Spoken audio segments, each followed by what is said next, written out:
advise that following the opening prayer and some administrative matters, the meeting will resume the 27th of May Council meeting, which was adjourned on the 29th of May.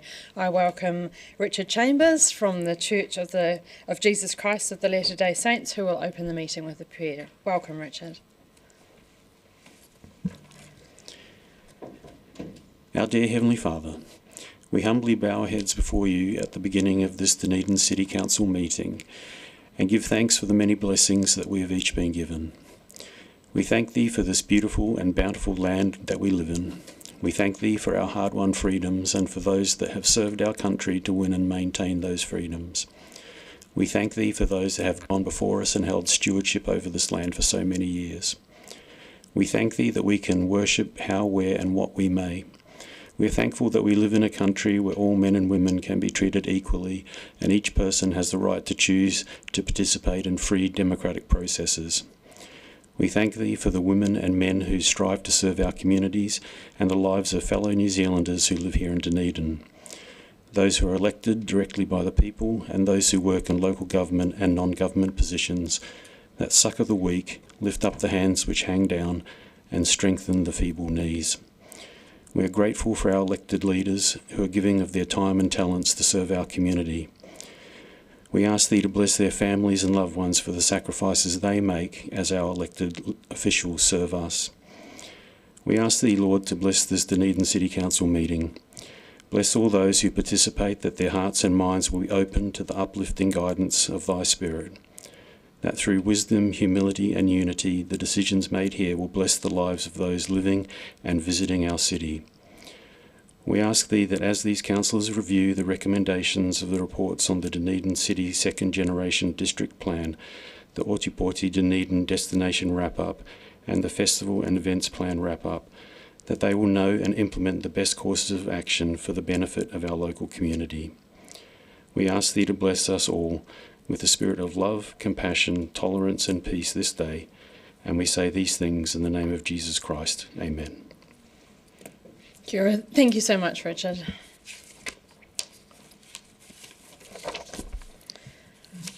Move on to apologies. There are no apologies, and now the confirmation of agenda. I move that the Council confirms the agenda with the following alterations. That items 11, amenity requests, and 12, completion of annual plan 26-27, deliberations and decision making from the 27th of May 2026 meeting be taken after item 5, declarations of interest. Notes that the meeting will move into non-public at 10:30 a.m. and that item C4, recruitment, will be considered at that time due to the availability of external attendees, and that the meeting will resume in public at 1 p.m. with public forum being the first item taken, and then continue at item 6, confirmation of minutes. Seconded, Deputy Mayor Lucas. I'm going to put the motion. All those in favour say aye. Against? That is carried. Declarations of interest. Members are reminded of the need to stand aside from decision making when a conflict arose between their role as an elected representative and any private or other external interests they might have. Are there any changes or updates? There being, yes? Just one that will be removed, the Creative Dunedin Partnership, which is now no longer operating, and the GSO has that. Oh, I think that will be updated at the next meeting. Yeah. Thank you. That's upcoming at the next meeting, the Creative Dunedin Partnership. It was missed out, so it doesn't need to be removed. So therefore I move that the committee notes the elected members' interest register attached as attachment A and confirms the proposed management plan for elected members' interests, and notes the proposed management plan for the executive leadership team interests. Seconded, Deputy Mayor Lucas. Well, pardon? Yes? Well, I have been removed from the Otago Settlers Board and the Settlers Museum Board, so it's still stated here. oh, is it? Yeah, so just to have that removed, please. Since you've removed me from Certainly, thank you. So therefore I move that the committee amends the elected members' interest register and amends the proposed management plan for elected members' interests. Seconded, Deputy Mayor Lucas. I'll put the motion. All those in favour say aye. Against? I declare the motion is carried. We will now resume the 27th of May Council meeting at item 11, amenity request, the annual plan 26-27, which was not completed on Friday.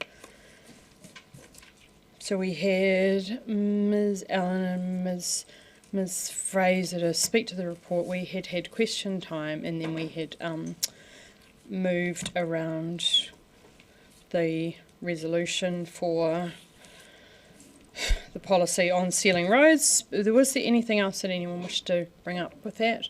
Otherwise, I will move that the council notes the request, wouldn't it? Notes the request received from submitters for new amenities and projects for inclusion in the annual plan 26-27. Second of Deputy Mayor Lucas. So we don't need that one.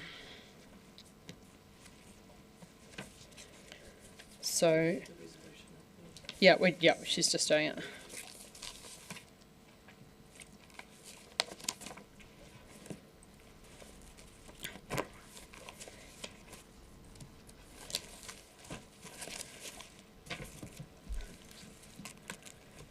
And in moving this, I would like to thank all of the people that submitted and asked for amenity requests and project requests, and the staff did a really good job on updating all of those requests and giving updates on where they were and giving reasons why they were or weren't available here.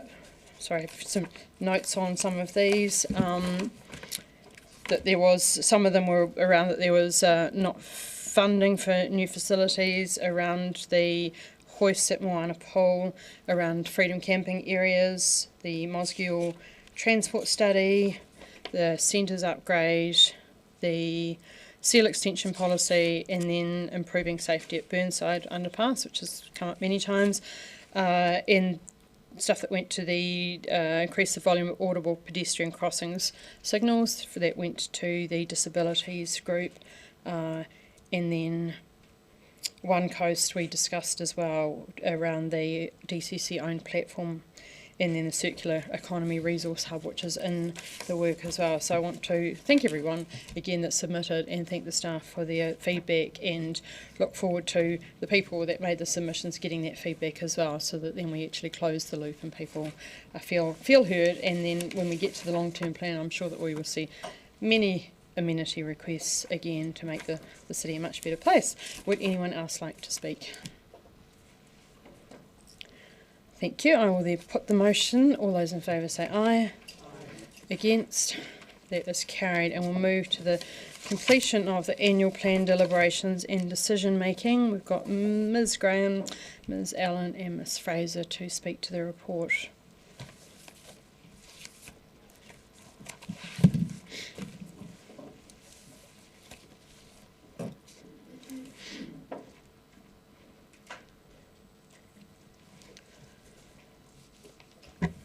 Thank you, Ms. Sophie. We're happy to take questions. Thank you. Do we have any questions?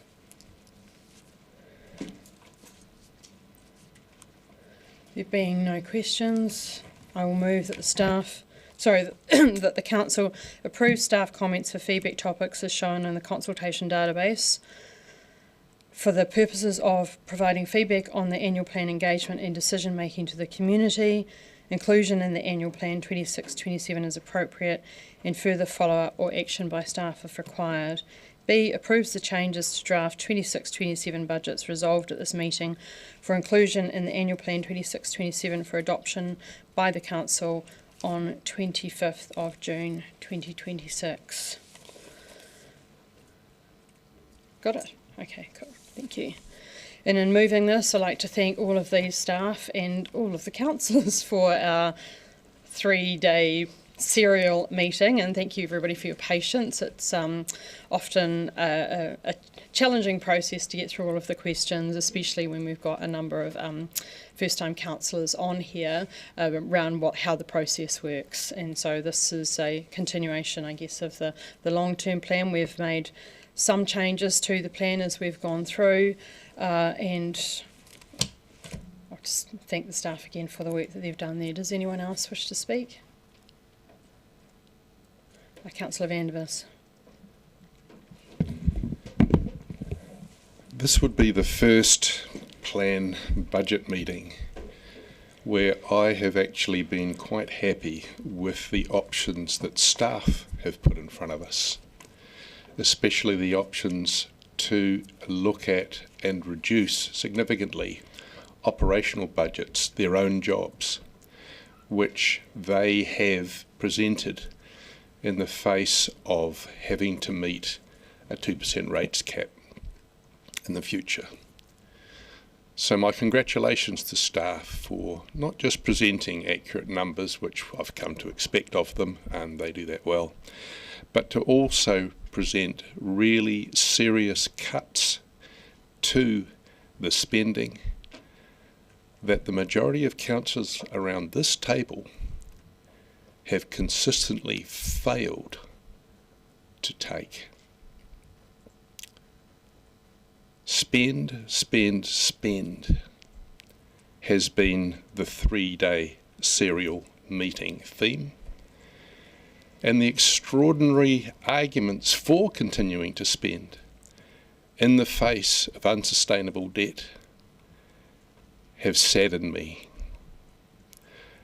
One of the arguments which can be trotted out at any time, and has been trotted out almost every day, I think, of this serial meeting, has been the idea that the time to do the cuts was either in the past, when these proposals were put forward, or in the future, in the 10-year plan. And now is not the time to cut, now is the time to spend. The idea that spending now is always going to be cheaper than spending in the future has been trotted out by a number of people around this table, including our Mayor Barker, who has in the past famously said, $1 spent now is better than $1 spent tomorrow. This ignores the fundamental financial reality of interest cost and of unsustainable debt. $1 you spend now immediately starts attracting interest. And I know that spending is something which there are strong pressures for. There are groups, minorities almost always, pushing for more and more spending from this council. But it has got us in a situation where now our biggest risk, we are the biggest risk, in fact, to the city because of our debt exposure and the interest costs. So I can vote for A, approving the staff comments, because the staff actually have given us real options this time. And the options haven't just been to cut capital spending, they've been to look at operational spending as well. And there's been no majority support for that around this table.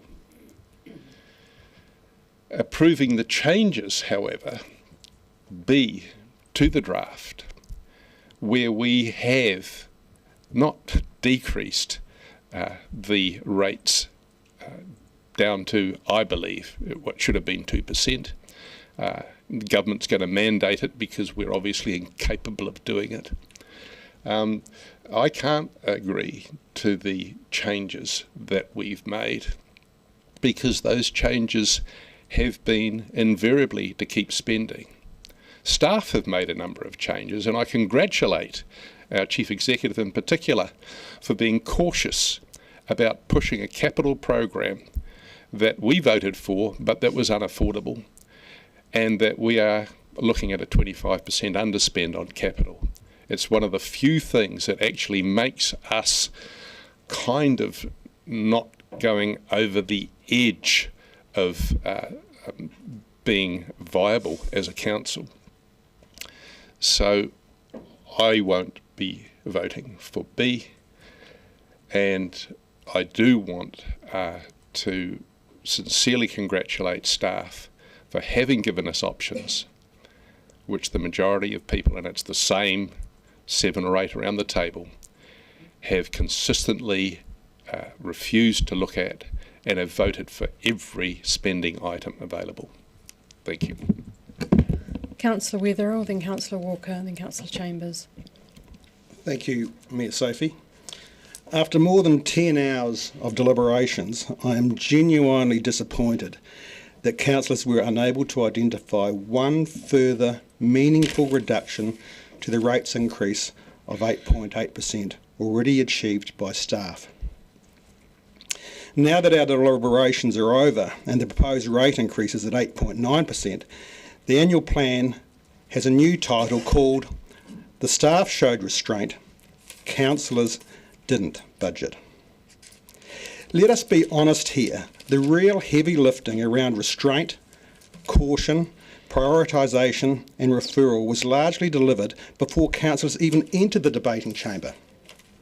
Staff demonstrated discipline. Unfortunately, I do not believe this council mirrored that same level of determination. I sincerely hope the public are informed which 7 councillors failed to support a single initiative aimed at further reducing the rates burden on our struggling community. No doubt in their own minds they see themselves as the Magnificent Seven. But I suspect many disillusioned ratepayers will soon come up with another title, and I assure you it will not begin with the word magnificent. The part that finally broke the camel's back for me was a decision not to increase community housing rents that is still sitting well under half market value, while simultaneously making struggling ratepayers subsidise the difference to the tune of more than $500,000. Compassion absolutely matters, but there must also be fairness for the wider public, who are themselves struggling, battling rising costs with increases in mortgage repayments, insurance, groceries, fuel, rents, and now rate increases. There should be no place in this council for Robin Hood style politics, where we simply continue transferring growing costs onto another group of struggling residents, as in ratepayers, because it is politically easier than making difficult decisions. During deliberations, I've also heard councillors highlighting there is such a thing as rate assistance for those who qualify. But I have not heard the reminder that there is also such a thing as rent assistance for those who qualify also. The community housing portfolio was getting very close to becoming self-sustainable, and the decision just made is now going to turn the chance of that happening back for years. Electioneering slogans about keeping rates down now ring hollow. If councillors were serious about restraint, this was the moment to demonstrate it. Instead, the opportunity has largely been sidelined. At some point, this council must recognise that affordability is no longer a side issue. It is now the issue. Thank you. Councillor Walker. Thank you. Yeah, listen, local government environment is, as we know, very challenging at the moment. Councils across the motu are navigating significant government reforms and policy changes, while many households, as the 2 previous speakers have pointed out, are under real financial pressure.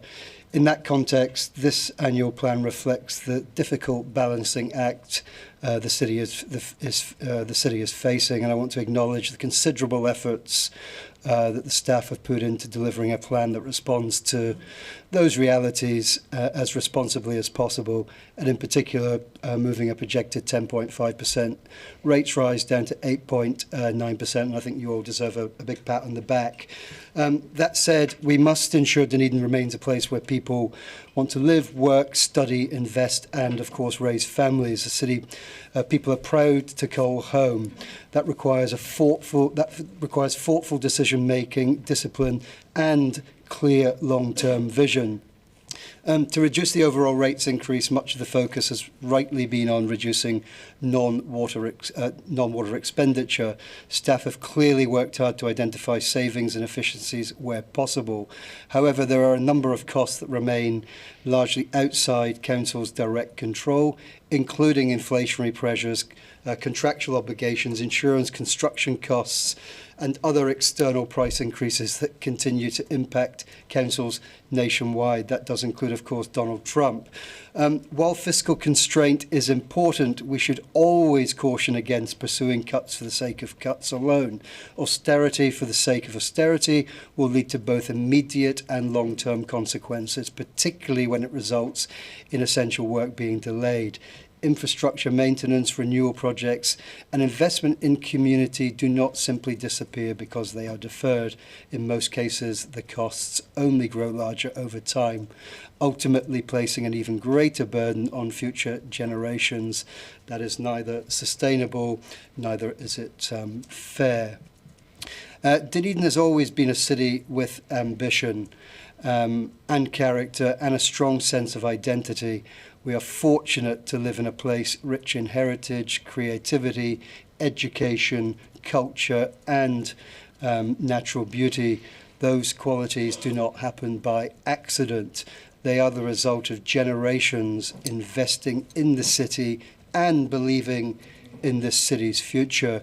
We must never lose sight of the aspirations to be the best small city in the world. Achieving that means continuing to invest wisely in the things that make people choose Dunedin above anywhere else. The infrastructure that supports daily life, the spaces and facilities that bring communities together, the culture and heritage assets that tell our story, and the opportunities that allow people who live here to thrive. If we get that balance right, and I think we have, we can remain a city that not only manages today's challenges, but also builds a future that our communities can feel genuinely proud of. A city where people continue to live, work, play for generations to come. Thank you. Councillor Chambers.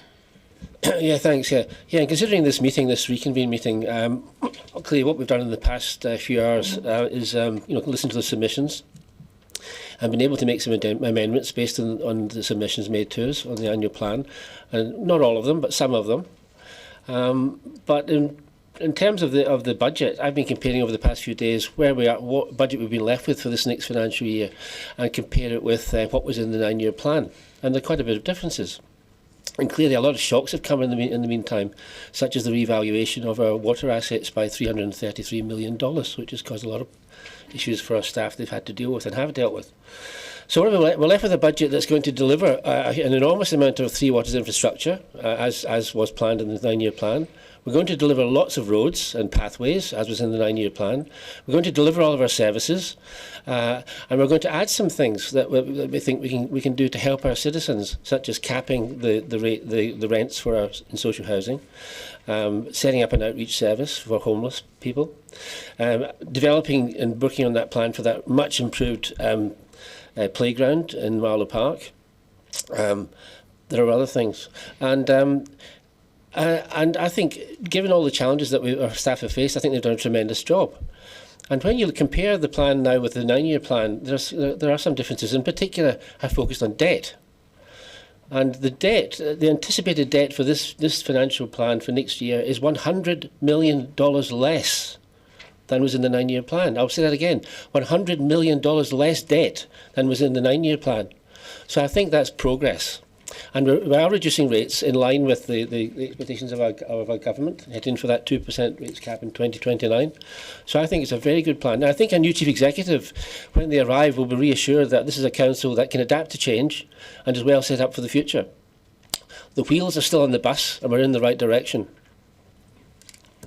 Councillor Ong, then Councillor Hall. Yes, thank you, Your Worship. Now, our staff are bound by the parameters of governance, and they are ultimately bound by the highest authority of council, and that is our mayor, and that is our council CEO. When we look at the spend here, our spend must ensure it is delivering a financial return to provide more back to the financial pockets of our community and our community members, instead of asking more from our community members, our ratepayers and our community in the context of increases in rates and charges. And the increase in charges is in fact percentage-wise more than the increase in rates. So I will say here once again, there is too much that's going to non-essential spend. There is too much that's being asked for from our ratepayers, and there's too little that we're able to provide in the essential services, in the essential spend, and then to say we need to be growing more in that commercial revenue and that economically measurable spend to deliver more back to the economic results of our city. Now we have more than $11 million budgeted in our council for our economic development unit to deliver economic results. But there is no dedicated economic investment resource that's set aside of that budget. So this is not, to me, as Councillor Walker has claimed, an austerity budget. This is not a fiscally constrained budget. It is still, once again, a fiscally misdiverted budget that is going too much to non-essentials, too much to the nice-to-haves that we can put off for another time when we're not facing the rainy day that we're facing due to factors outside of our country's control, the geopolitical tensions, the surge in fuel costs. But we do have something that is in our control, and that is to manage our finances well, to grow the commercial revenue of our commercial businesses, and to say that we need to have economically measurable, deliverable results from every dollar that we spend, so that we're not being asked once again to take more from our ratepayers and our community. I cannot support this. Councillor Hall. Thank you, Worship. I have heard this process described as a failure. I could not disagree more. A failure would be pretending we cannot stop investing in stormwater, roads and basic infrastructure and somehow avoid the consequences. We cannot stop the work out South Dunedin. It is crazy talk. A failure would be pushing every hard decision down the road and leaving future councils, future ratepayers and future residents with a bigger bill. We also need to remember that we are not required to get to 2% rate environment overnight. This is not where we are today. The real pressure comes later. That means we should use the time now to do the necessary work sensibly rather than making a rushed and unsustainable cuts. If we panic now, slash the work that genuinely needs to be done, we may simply create a bigger problem in 2029 when our options are even more limited. So yes, this budget is not perfect. No budget ever is. The staff have reduced non-water rates to significantly down to around 4.3. We have debated the hard calls. We have kept important work moving. To me, this is not failure. This is responsible governance. Thank you. Councillor Sims. Thank you, Mayor Barker. I'd like to take this opportunity to foreshadow the work required by councillors around this table ahead of the long-term planned budget review. I fully accept the criticism levelled at me by Deputy Mayor Lucas and others in being last minute to this process and coming into this process midway through. What I would like to say, though, is that I think a number of those initiatives that were discussed need to be worked upon and need to be brought forward at the long-term planned budget review later this year. In response to Councillor Weatherall, I would not sanction social housing tenants being singled out to shoulder the burden when very significant savings were available elsewhere but were not taken. I would like to wholeheartedly echo the comments from Councillor Vandervis This year, the senior staff of the DCC, notably CEO Graham and CFO Alan, have made valid suggestions to cut operating expenses across the council, only to have these initiatives voted down at this table. Had council adopted these suggestions, most of the community would not have noticed, and most were nothing other than common sense. But particularly in a cost of living crisis, when many of our ratepayers are under extreme pressure. But I will take issue with some of the commentary from Councillor Vandervis and Councillor Weatherall. If this doesn't work, if we don't get to where we need to get to, it's our fault. It's not the fault of the people sitting opposite us. It is our fault for not being effective enough in explaining our needs and in really working thoroughly through the process and getting to where we need to be. So please always look in the mirror first and look at that. But I look forward to the long-term plan budget review this year, and I look forward to the work going in ahead of that. And again, I will note that there are big items in front of this council, Smooth Hill being the biggest one, which can deliver massive savings to this community at a time when we need it most. And I look forward to the rest of this year. Thank you. Councillor Gaylor. Well, I'll try and speak, given that I'm actually feeling a little bit shocked by an email I've just received from a person at this council table after this meeting began. There was a time in my life when I would take that, but I will not anymore. So the many people who shared their concerns with me in the by-election campaign are still fresh in my mind. Many spoke of rates being unaffordable. They felt weary and they felt deflated. Comments included, "I've given up voting, sorry," to one guy asking me, "Do you know what the greatest threat is to Dunedin?"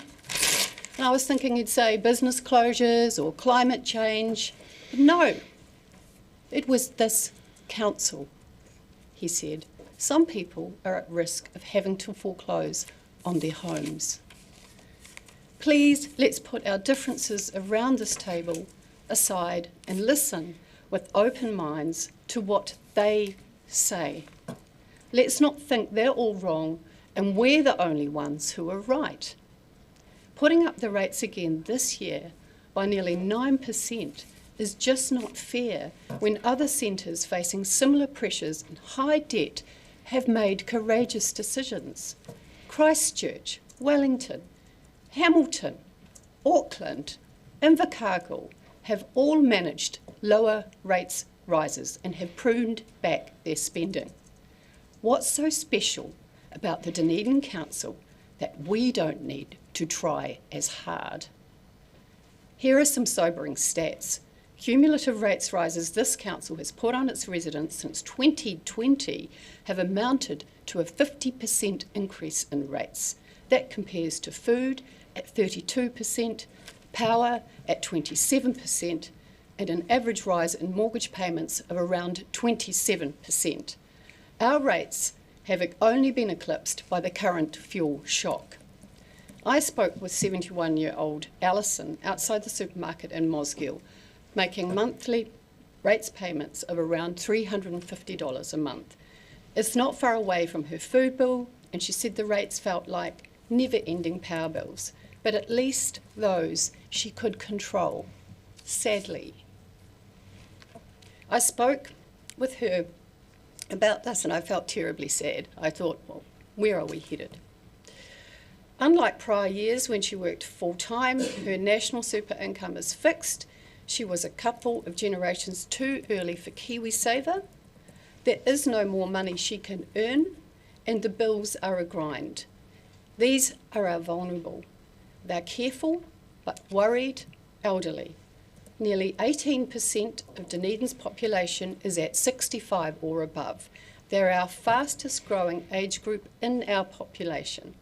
The other group hit hard is ratepayers and jobs with mortgages.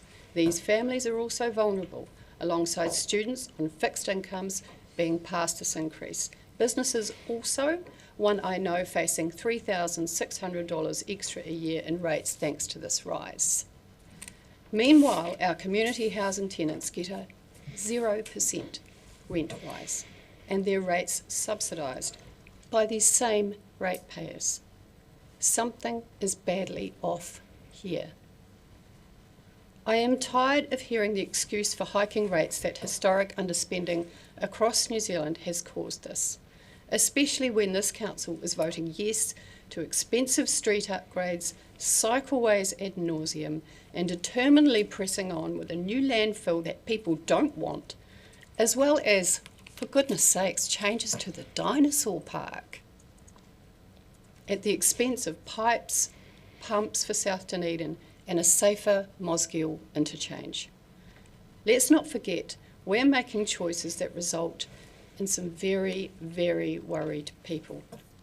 I ask you all to at least consider these words when it comes to the 10-year plan and think about the people. He tangata, he tangata, he tangata. Deputy Mayor Lucas. Thank you, Ms Sophie.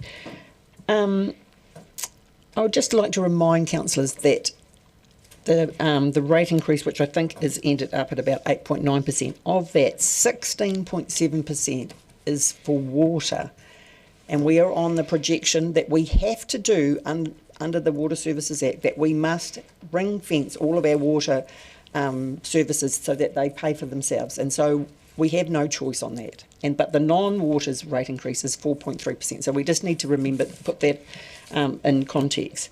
We also need to put in context that the reason why we have less debt is because we are behind on our capital program. We haven't been spending to our budget, which is a good thing to have less debt because we are spending less on interest. And as we know, that has helped to save the increase when we've put another, as Councillor Weatherall rightly reminded us, another $500,000 subsidy. That's another $500,000 subsidy for the approximately 940 community houses that we have for those people who are fortunate enough to rent that. And that means that everybody else in the city contributes to that subsidy. And I'd like to thank Councillor Van der Vis in particular for crediting the staff for the huge amount of work that they have done. And I think they're often forgotten that they, not just the ones that we see here, led by a Chief Financial Officer, but across the organisation have been asked to find budget savings. And it's a huge task, and I know it takes months and months of effort, and I just would like to thank the staff for the huge amount of work that has gone on. And I hear around the table the same frustration that I had when I got around this council table when you end up in year 2 of a long-term plan, is that there is very little change that can be made. But we can make change, and we haven't.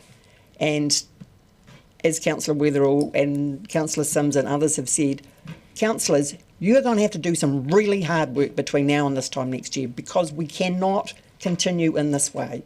And as Councillor Gaylor said, and I think probably everybody campaigned around this table on lower rates, and you can't just have that for a few months. You've got to deliver on what you're campaigning on, and you need to front up to it, and there needs to be some hard work. And as Councillor Gaylor said, you need to look in the mirror and say, actually, can I look at my community in the eye and say, have I done the best for the people of Dunedin? And that's what I think of. I lie awake at night and think, how can I do better for the people of Dunedin? And that's what we're here for. We're here to serve the people of Dunedin and to deliver the absolute best that we can have. And it's hard. Prior councils have patted themselves on the back for having 0 rates increase year after year or very low. And that, unfortunately, has long-term implications. And we are bearing the brunt of some of that now. And we just need to we're going to have to make hard decisions because we cannot have everything, unfortunately. And there are a lot of nice to haves that has been alluded to that we're going to have to think twice about. And the long-term plan is going to be a hard year ahead. Councillor Lund, then Councillor Treadwell.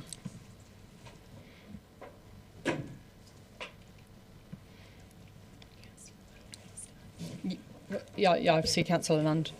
He needs to put his camera on and his speaker. Yep, hear me now? Yeah, we can hear you. We can't see you. Right.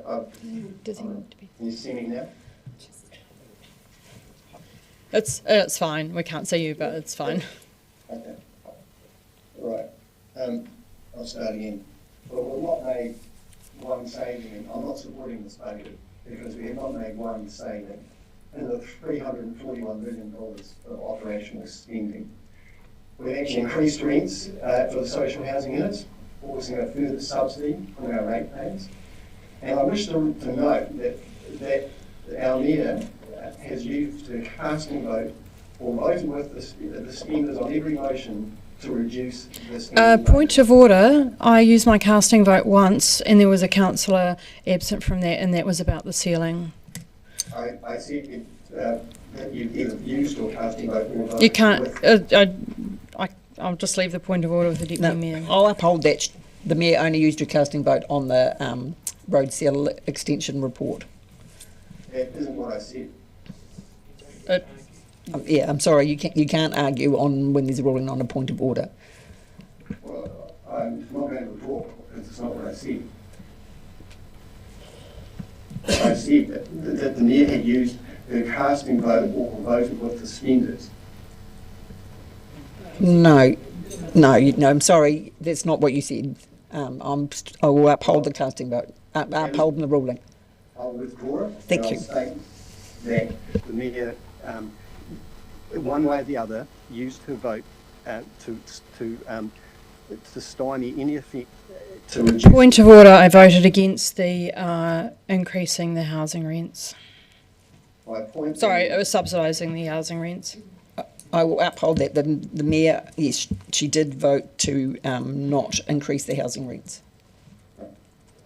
Very well. In terms of the capital spending budget, again, we cut nothing from the recommendations from staff. Staff had actually, as we heard today, had put forward options to reduce savings.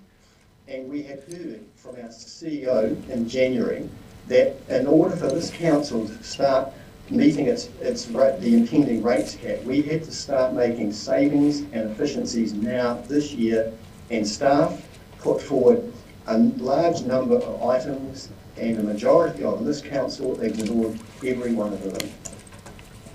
Now, there were many reasons put forward by various councillors to justify this budget where we have, in fact, we may be the only council in the country that's increased its draft budget rather than decreased it. And for example, Councillor Gary said that we should not be setting community against community, but the insistence of the majority of this council on spending millions on a peninsula cycleway to benefit tour buses and around 50 families, and to spend precisely nothing on the Mosgiel interchange used by 25,000 people daily, is the very definition, I believe, of stoking community resentment. Councillor Treacle said that we should listen to our engineering experts in respect of the South Dunedin flooding. Councillor Treacle and other councillors, including Deputy Mayor Lucas, clearly have a slightly limited understanding of this largest infrastructure crisis in Dunedin's history, because as I Point of order, disrespect. Sorry, you can't rule on that because that was disrespectful against Councillor Lucas, who is a qualified accountant. Just pause for a moment. Who would rule on that point of order if I've taken it?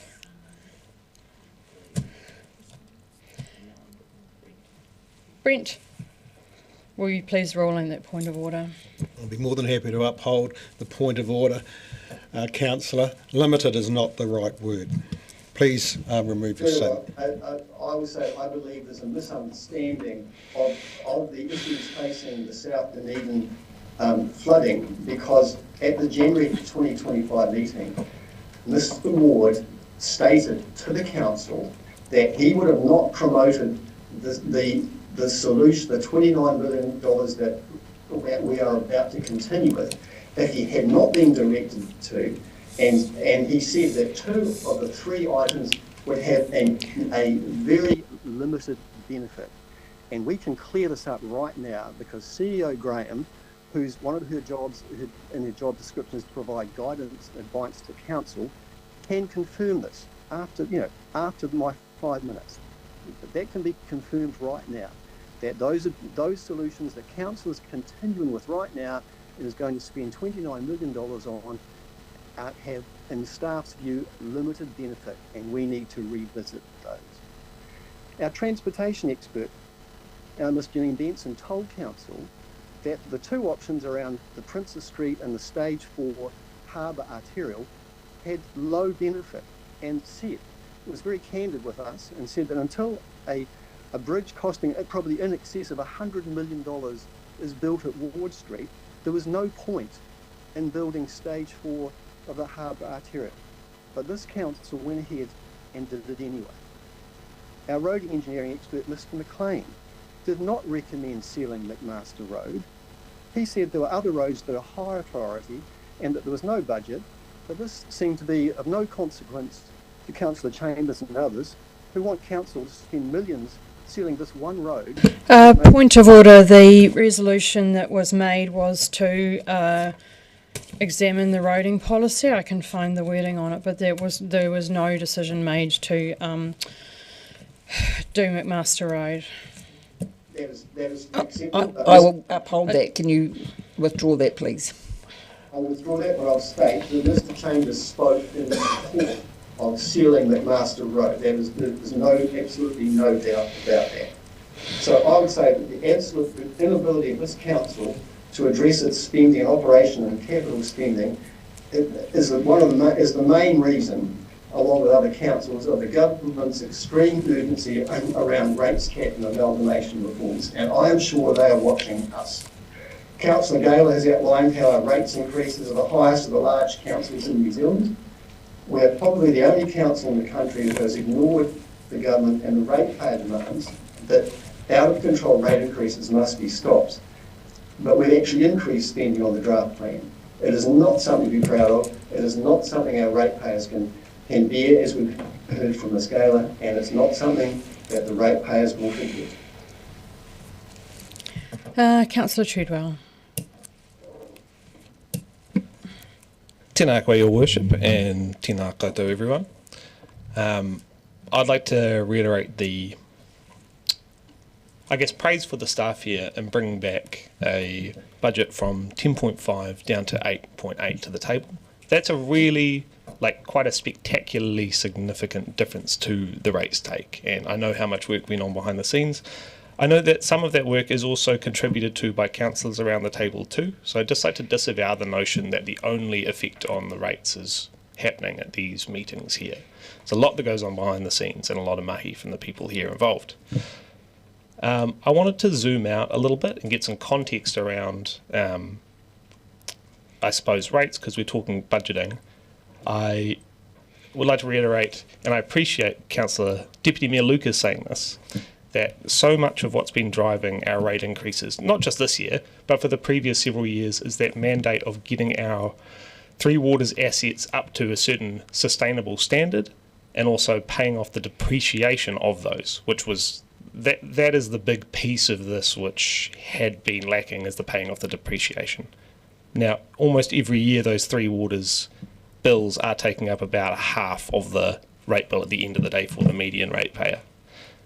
Of the remainder of the bill, about a quarter or half of the remainder, a quarter of the full bill is on roading projects. Everything else is packed into that last little wedge. I say this to point out that this is not a frivolous budget. We're not building any more star fountains. We're not pumping, tens of millions into cathedral restoration. We are looking at pipes. We are primarily looking at roads. And where we have done extra spend, it has generally been for people who we know to be very disadvantaged. A homeless outreach service and rental relief for tenants who, by virtue of being tenants, we know are very financially disadvantaged. Again, zooming out, Dunedin is still the second lowest residential rate city of the metropolitan councils in this country. If you throw in the unitary council, so expand the pool, we're still the third lowest. And that's because of the work that's been done previously to maintain primarily our water assets. So while conceivably the dial on the rates could have been moved 0.5%, 1% in that non-Three Waters budget, really the vast bulk of what's happening is very basic infrastructure. It is going to be hard moving toward the long-term plan. We're dealing with a lot within the city in terms of central government mandates about how we can and can't spend, and also the demands of a whole lot of different and diverse groups around the city. And it will be hard, but that's the job. I really appreciate Councillor Sim's call that we all need to look at ourselves. We're going to have some hard chats. Not all of us are going to get what we want, but that's what governance is, and I think we'll be able to do a better job of it if we have a really open dialogue and try to work together on this. So I think, to some degree, we can pat ourselves on the back for this. We're delivering meaningful relief to our vulnerable. We've made some really hard calls, and we're still bringing it in under what was intended for the 9-year plan. Thank you. Anyone else?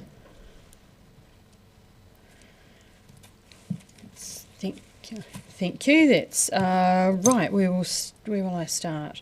I would like to point out our neighbours' rates rise, and when we talk about amalgamation, we should note that there's a lot of catch-up going on in our neighbours. The Clutha rates rise is over 20%, Waitaki over 20%, Central Otago District Council 14%, Queenstown 11.6%. And when we're looking at our metros, we also do need to understand if water is in or out, because that makes a huge difference. As a number of councillors pointed out, the 16.7% is the increase in water, and that is really important because we are going to have to ring fence water and are going to have to deliver water separately. We also note that the rates, projected non-water rates in January were 6.9%, and these have been brought down to 4.3%. And again, I'll join everyone in thanking the staff for their hard work on this. Just trying to summarise. Thank you, Councillor Weatherall, for talking about the staff demonstrating discipline, and that is very clear in the differences that have come through from the January budget to this.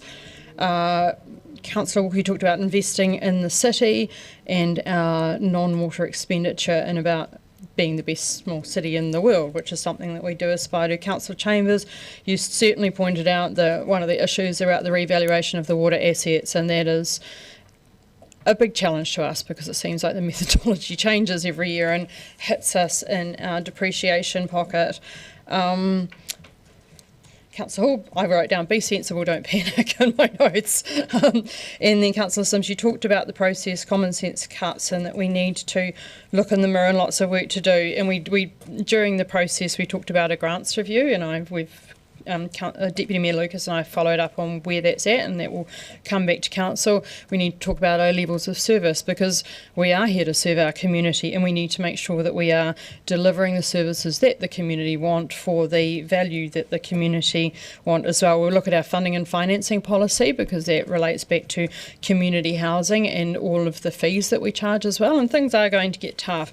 We will also get reports for our long-term plan on the issues that we are concerned about and that we want revisited, and we are going to have to roll up our sleeves and do a lot of hard work. I'll just talk about quickly the peninsula. That was 300,000 visitors that went through there in Mosgiel. There is work going on. I think it was around $500,000 that was going into the transport study, because as we very well know, to get NZTA funding for things, we have to do quite detailed studies as well. Councillor Gailey talked about focusing on the people we serve, and I think we're all very committed to that as elected members around the table, delivering what our city wants. And thank you, Deputy Mayor Lucas, for your great summary of everything that had gone on. I just wrote fantastic summary. But I do want to say that not everybody in this council campaigned on lower rates. I campaigned on value for money rates and better financial discipline. So those are the things that I am focused on, which is about value for money and the financial discipline. And Councillor Vandervis, thank you for acknowledging the work that these staff have done as well. we are viable as a council. I think we've got a credit rating that talks about that.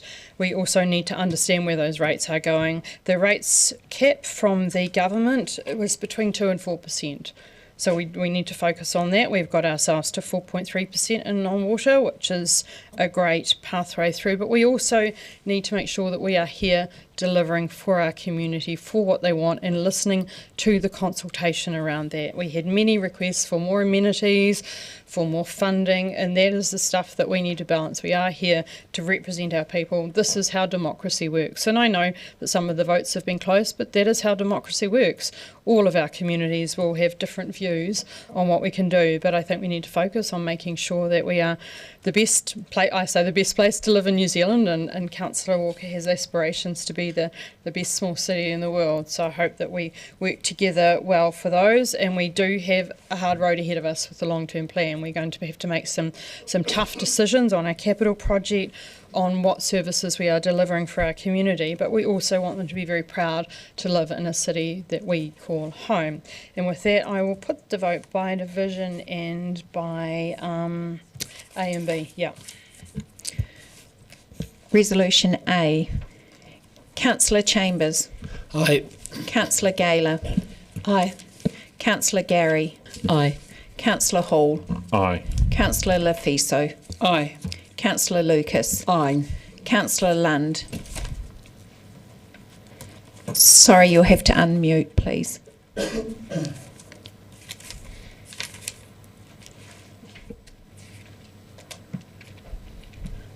Nope. Okay, thumbs up for yes and thumbs down for no, please, Councillor Lund. Thanks.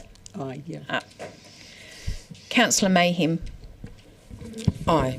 Councillor Ong. Aye. Councillor Sims. Aye. Councillor Treadwell. Aye. Councillor Vandervis. Aye.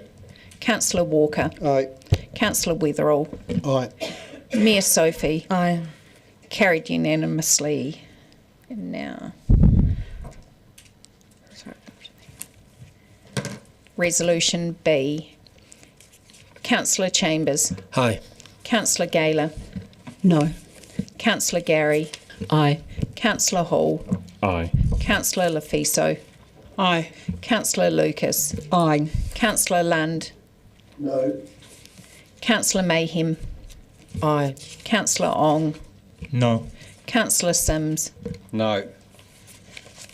Councillor Treadwell. Aye. Councillor Vandervis. No. Councillor Walker. Aye. Councillor Weatherall. No. Mayor Sophie. Aye. Carried 9-6. Thank you. I'll now call adjourn for 5 minutes. Seconded Deputy Mayor Lucas. All those in favour say aye. Against, that is carried.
In favour say aye. Anyone against? That is carried.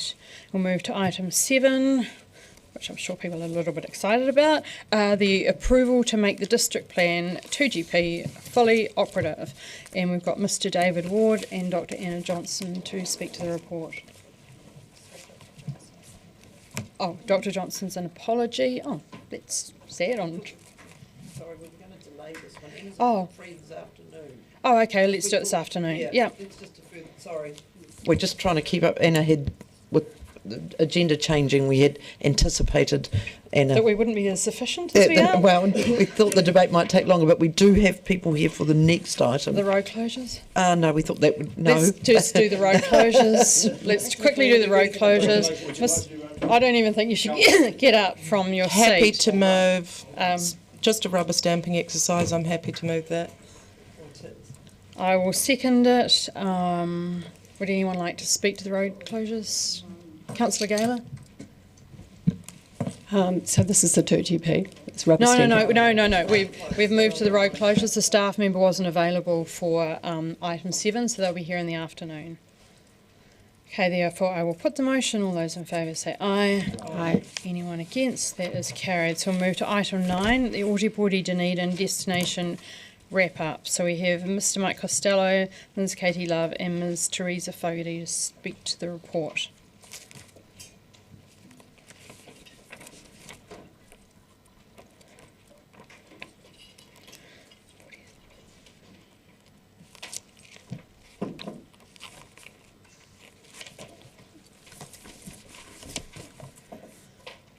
All right, we're on page 47. Are there any questions?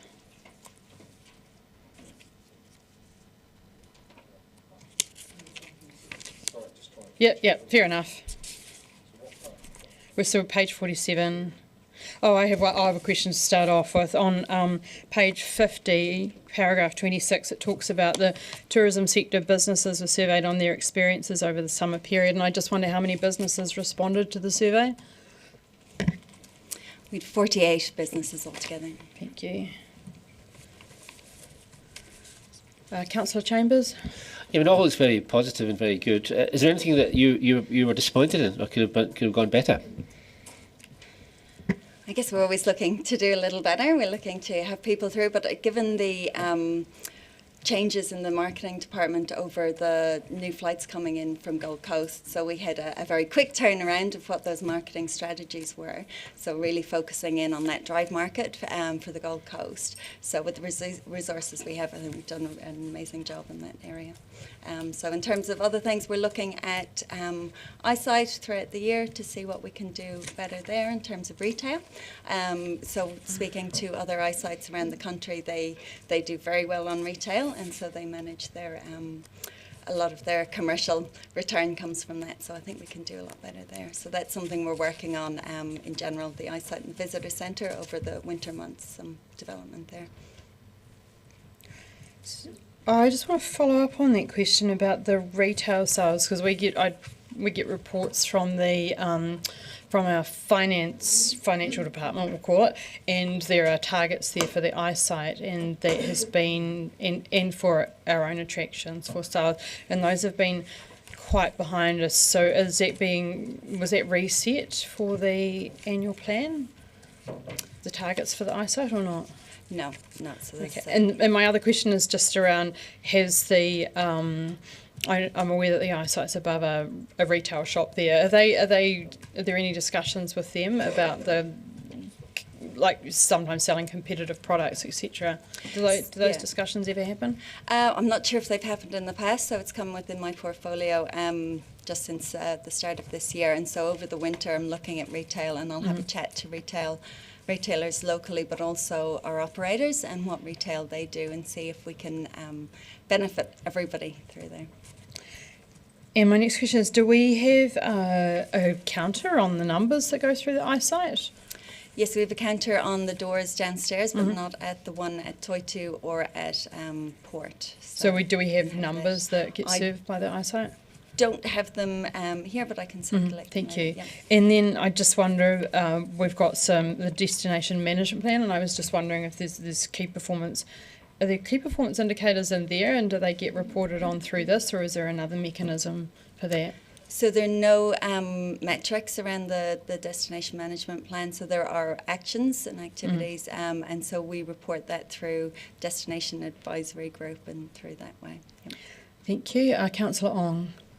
Yes, thank you, Your Worship. And I want to follow on from Her Worship's questions on eyesight. Now, first off, I believe we should ensure the security, job security, broadly across all our council staff, including those at eyesight. How many staff do we have at eyesight, firstly? And is that part of the budget of $11 million over for Enterprise Dunedin, or is that a separate set-aside budget somewhere else? So the staffing fluctuates through the year. Obviously, we have some high points over summer. So we have year-round 7.5 FTE, but that raises with casuals and part-timers. Obviously, you can see 15 days of the year we have 3 sites. So we have downstairs, we have Toitu and the cruise terminal out of port. And so another 25 days we're downstairs and at port. So we raised that by 4 casual staff and 7, other way around, 4 part-time staff and 7 casual staff over that time as well. So the visitor centre has its own budget outside of that. Okay, it has its own budget. How much is that budget? And that's separate from the $11 million over budgeted for our economic development and tourism under Enterprise Dunedin. That's correct? No, the budget for eyesight is included in the operational budget for Enterprise Dunedin. Okay. Yep. How much of that budget does it comprise, please? Full year budget is 1.2 million. Okay. And to ensure, if in any scenario, to ensure the job security of everyone at eyesight now and in time to come, can they also fulfill other functions concurrent to what they are doing right now in tourism?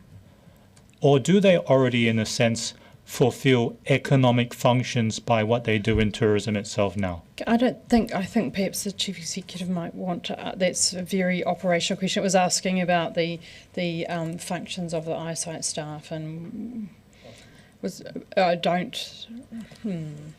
sorry, I was slightly distracted. I asked you that, but I didn't think it was appropriate. No, that sounds very operational. But do you want to answer it, Mr. Costello?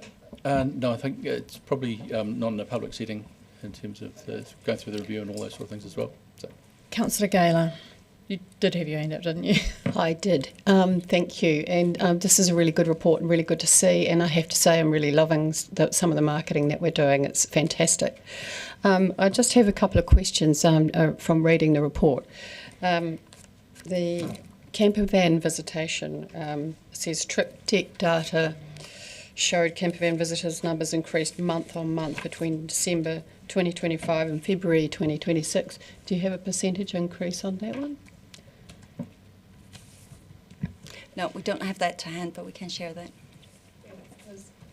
I am interested in knowing a little bit more about the actual return on investment in terms of numbers of visitors that we're getting in Dunedin.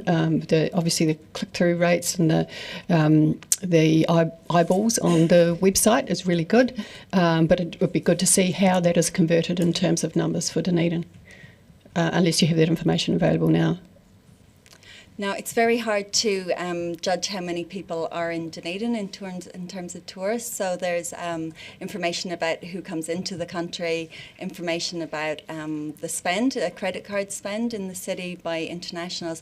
But in terms of numbers of internationals in the city, it's a number that is really hard to figure out, and then attributing that. So that's why we have the click-through rates. We're looking at how much onward business that we send on, so that click-through to businesses is really the metric that we look for, people intending to book with our operators.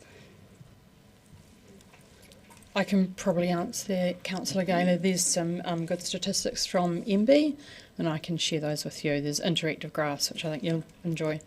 Councillor Gary. Thank you, Your Worship. Tēnā koutou. Thank you for an excellent report and all the mahi behind it. I was interested, I understand this is around the summer and reflections on it, but could you tell us what your learnings were from trends that you've just attended and how that responds to what we've learnt from this last summer? Yeah, Trends was fantastic. So we had a number of operators. We've been growing those year to year. We had the same numbers last year. We're hoping next year to have some more operators go to Trends. For those who don't know what it is, it's trade with international travel agencies and people who send people from lots of markets overseas through to Dunedin. And so what we've heard from them is that people are increasingly looking at that slower travel. They want to spend a bit longer. So our aim at Enterprise Dunedin is to up the nightly stay of people from a 2-night to a 3-night, and it will encourage them to do a lot more in Dunedin. So our operators are on board with that. We're trying to get that through. So we're telling them about the richness of experiences in Dunedin, which is really resonating with them. They're hearing it's quite busy in other places. People don't like to move, get into a city, stay overnight and move again. So being able to offer a number of really high quality experiences for a lot of demographics is what will move the dial on them staying for that 3-night period. Thank you, and great visibility on TV1 News with your Dunedin t-shirt. Councillor Treadwell, then Sims, then Hall. Tēnā koe, Your Worship, and tēnā koutou. I had a question around just the figures on page 49, and congratulations on a spectacular result for the domestic campaign. Up 678% year on year is wicked, frankly. The average cost per click is significantly reduced, and I just wanted a clarification on my assumption is that corresponds to, for each ad put out, we are getting more people clicking on it. Is it that straightforward? Are you looking at the Google summary? I think it's derived from Google summary. Sorry, I think it's derived from that, but it's the figures on page 49. Yeah, so our strategy around our Google network has been really robust over the last year. It was something that we were doing, but probably not doing to the best of our abilities. So that's why the numbers look so inflated and so generous. It's because we've found the sweet spot and we've managed to do better than we were doing. It is a capture all. It's not just essentially the click. It's whatever happens on that page where we've served that ad. So I think there's many tiers to the strategy, but overall we're really, really happy with the number of 2,700 conversions. I think that's the metric that we really look at. Yep. Wonderful. Again, just fantastic figures, so congratulations. Thank you. Councillor Sims. Thank you, Mayor Sophie, and thank you, staff. And echo, it's an easy-to-read report, sets out some quite exciting numbers. Could you just comment on the importance of the uplift from the Trans-Tasman flights? Yes, having that direct flight in really adds to the bow of Dunedin. Otherwise, we were looking at internationals coming in through Christchurch or Queenstown and then trying to capture them from there. So having those direct flights in allow us to go to market with 2 different propositions for the Australian market. So they can come for a long weekend, they can come for a short stay for a particular thing, they can come for a girls' weekend or a hiking weekend or something like that, and then come back with a different group of people, maybe their family, for a longer stay and use Dunedin as a jumping off point, explore the Southern Way regions and then maybe fly out of Queenstown. So it really expands our ability to get people into Dunedin and to stay in Dunedin a bit longer. Thank you. And sorry, second question. Then on page 64, the importance of motorhome visitors. Yeah, we're seeing a really big increase in that, and I know there's been a lot of discourse about camper van visitors, but the feedback that we're getting and the research that's doing is actually that they're not a low value visitor. What we're seeing is we're capturing more of those travellers who would typically maybe come through, go to Queenstown, go to Milford and stay along, that we are attracting those people off that beaten track of Christchurch Queenstown and back around. So we see that as a really great point, and it's something that we're tracking and that we're looking at whether there's a market for people to pick up camper vans in Dunedin once they arrive as well. Thank you. And sorry, and just my last question. There's some figures coming through from operators which would suggest that during the season there are 80 cyclists a day being returned from Middlemarch to Queenstown and 30 cyclists a day being returned from Waihola to Queenstown. Would you have a comment about the opportunity that might present if we were able to bring those people through to Dunedin?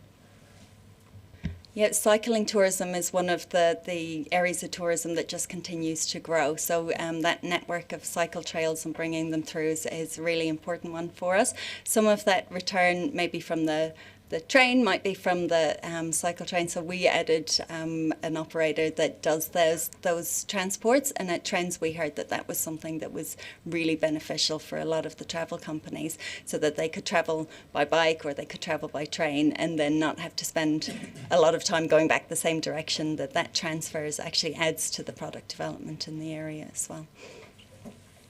Councillor Hall, then Councillor Ong. Councillor Hall. Thank you. This is all great work. I think this really encouraging summer wrap-up, it shows that Dunedin has a lot to be proud of. My question, of the just below 70,000 web clicks and just above 12,000 outbound clicks to local operators, do we have a way of measuring how many of these actually turned into bookings / or spend?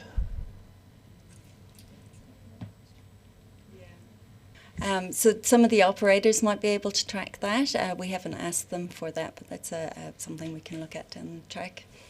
Would that be of value? Because it sort of leads into my next question. Can we get a clearer sense of the campaign cost versus the economic return, even if it's just an approximate? Yep, we could look at that click-through rate and whether that equates to bookings. And there's some mechanisms. We're looking at different ways of maybe an online site for the iSite or something like that we could more closely monitor that. I can probably answer that. There's a thing called the monthly regional tourism estimates, which actually gives that data, and I was looking at it in the accommodation data. I'll speak about that later. So you'll love it. I'll send you the link. I've got Councillor Ong, Lucas and Lund. Councillor Ong. Yes, thank you, Your Worship. And I want to ask, actually following from Councillor Hall's question, can you answer Councillor Hall's question from what is the final result, which is the 6% increase in tourism that we saw over the summer period, as being that end result from what is the massive surge in digital online views? My second question is, that has, as stated, a whopping, now that's my word, whopping, 4,903% year-on-year surge in our council's tourism landing page views.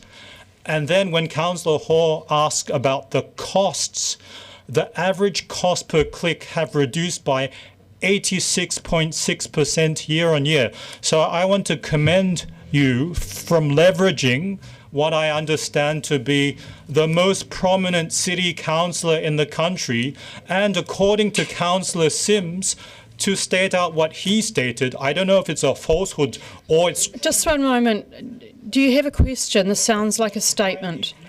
Social media personality in the country on Facebook. A point of order is not the most widely viewed social media personality. That would be Tim Payne, who has over 4 million followers on Instagram. I will uphold that. Can you please withdraw that, Councillor Ong? You are not the most widely viewed person. I wasn't stating that. I was quoting what Councillor Sims said. You can't argue with the... I'm not withdrawing that. It's not my words. Right. Deputy Mayor Lucas.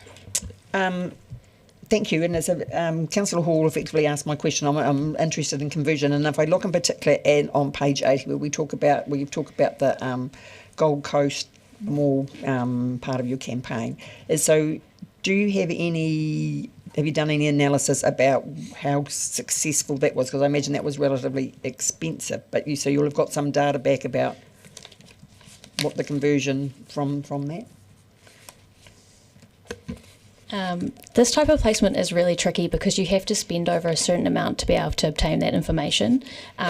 We do know it was a really busy time of year over Christmas. We get eyeball data that eyeballs might see it. I can definitely supply that to you if you would like, but I don't have it on hand. Can I, sorry, so part of the strategy is that awareness piece. So we've followed it up. So we have in the malls, and we had it outside the airport and some prominent places around on the Gold Coast. We then follow up with that strategic digital campaign so that we are then getting more eyeballs. They recognise it a little bit more. And following that kind of funnel down from where people have an awareness of a destination, they start to grow to see, okay, there are different things happening there. And then we follow up with an event or something that's time-bound, and then the clicks on that. So while we can't attribute it to the posters that are around at town, it does add to that awareness and conversion number, but it's very hard to attribute it directly. I guess where I'm coming from is, so how do you know whether to repeat it or not, whether it's successful, and does it actually change people's buying in terms of coming to Dunedin? And leading on from that, so, and I don't think it's in the report, do we compare with other regions over the time how Dunedin performed compared to the rest of the country? So we can have a look at that international flows and the international spends that we can track through MB, and so we can compare that to different regions. So it's picking that region that we think we're similar to. We're not going to try and get maybe a Queenstown, but we could do more than somewhere else. So that's how we track it.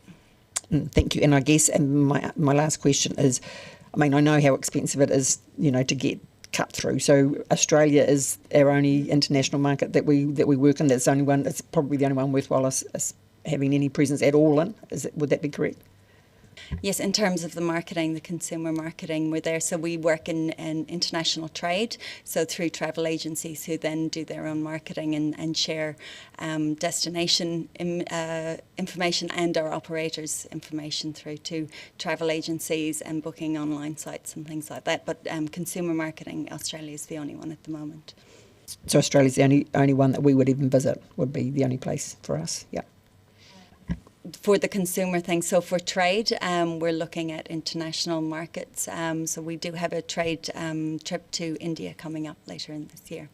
So that's a priority market for Dunedin in terms of education, international education, and it will be a very important market, I think, for Dunedin. It's the type of travellers that are looking to spend a bit longer, multi-generational, and then have that add-on from potential travel and study, or study and travel. Councillor Lund. Yes, thanks for the report. I noticed in the key takeaways section of the report, you've noted that the 65 plus market is the strongest segment in New Zealand and Australia, which of course, as we've just heard, is our strongest market. So looking forward to future festivals and future events, are you confident that we've got the right mix of event to target that strong segment? And in particular, I haven't seen any mention of a heritage festival, which I understand was something that was being considered. Could you give us some guidance around that? Yes, so the one of the benefits of bringing the events team within the destination team means that we can work really closely together in terms of where we're marketing to, who we're marketing to, and making sure then when we're looking at our event schedules that we hold ourselves, we look at our residents and our visitors. So we have the Heritage Festival, as you will see it, excuse me, in the report coming up under Foundations Festival.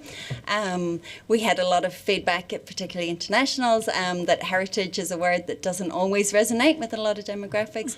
So Foundations is the festival that we will expand on all of the different types of heritage we have in the city.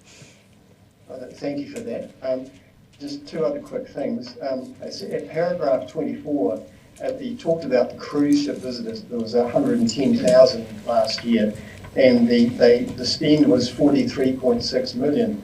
I'm just curious as to where that number came from. It appears to me to be a little a little optimistic, I would have thought, because it's essentially $400 per person, you know, which. So if you could speak to that, that would be great. Yes, so that's a per passenger number that has been researched through the Cruise Association. So they do research every couple of years. They ask the visitors what they've spent when they're in town, what they spend it on, and that's an average number per passenger per day in port in New Zealand. And thank you for that. The last question. In the report, and I don't have the page, I think you talked about having an enhanced destination readiness and visitor experience. Can you tell us what is meant by that? So when people come into town, we want them to have an experience that there is a place for them to arrive, there's a way for them to find their way around the city, that they don't feel like they're lost walking through our central city. So looking at wayfinding and signage, looking at where buses drop off in the city, where our operators pick up from. So there's a piece of work being done around that. Great, and there's a budget for that? Will be part of the destination budget because it's a destination readiness. Okay, thank you. Right, we need to move to another item, so I'm going to move a resolution to exclude the public. I move that the Council, pursuant to the provisions of the Local Government Official Information and Meetings Act 1987, exclude the public from the meeting for the reasons outlined in the agenda, and that Louise Green from Sheffield and Ashley Inder from Simpson Grierson be permitted to remain in the meeting because of their knowledge for item C4 recruitment update.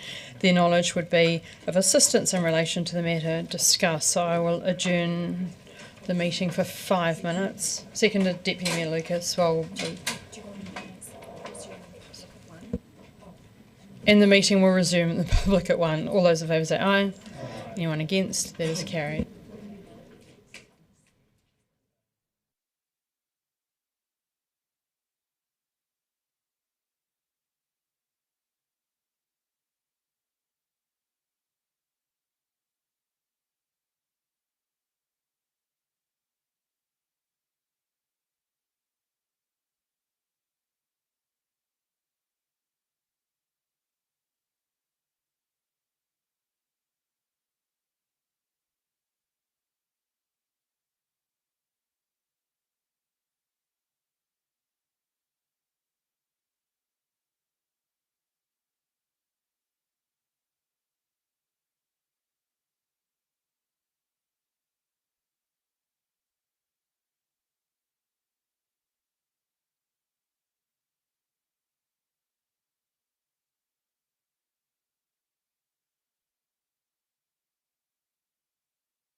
Moving into public forum. There's 5 minutes allocated for each speaker, and then 5 minutes for questions. And our first speaker for the public forum, I'd like to welcome Steve Lucas, who's going to talk about flood mitigation in South Dunedin.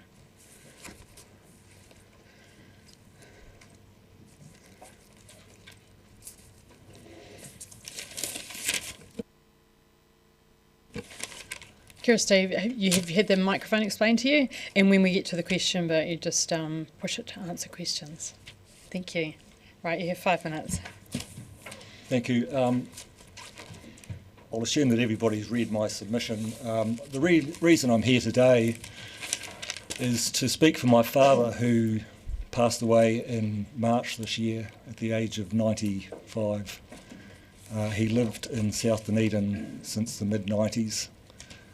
He moved there from the hill suburbs, as people often do, to live in a low-maintenance dwelling and tend a little shrub garden and be able to go for walks on the flat and to live out his days in independent life that he wanted and hoped for. He was a South Dunedin born and bred person, and that's where he felt truly at home.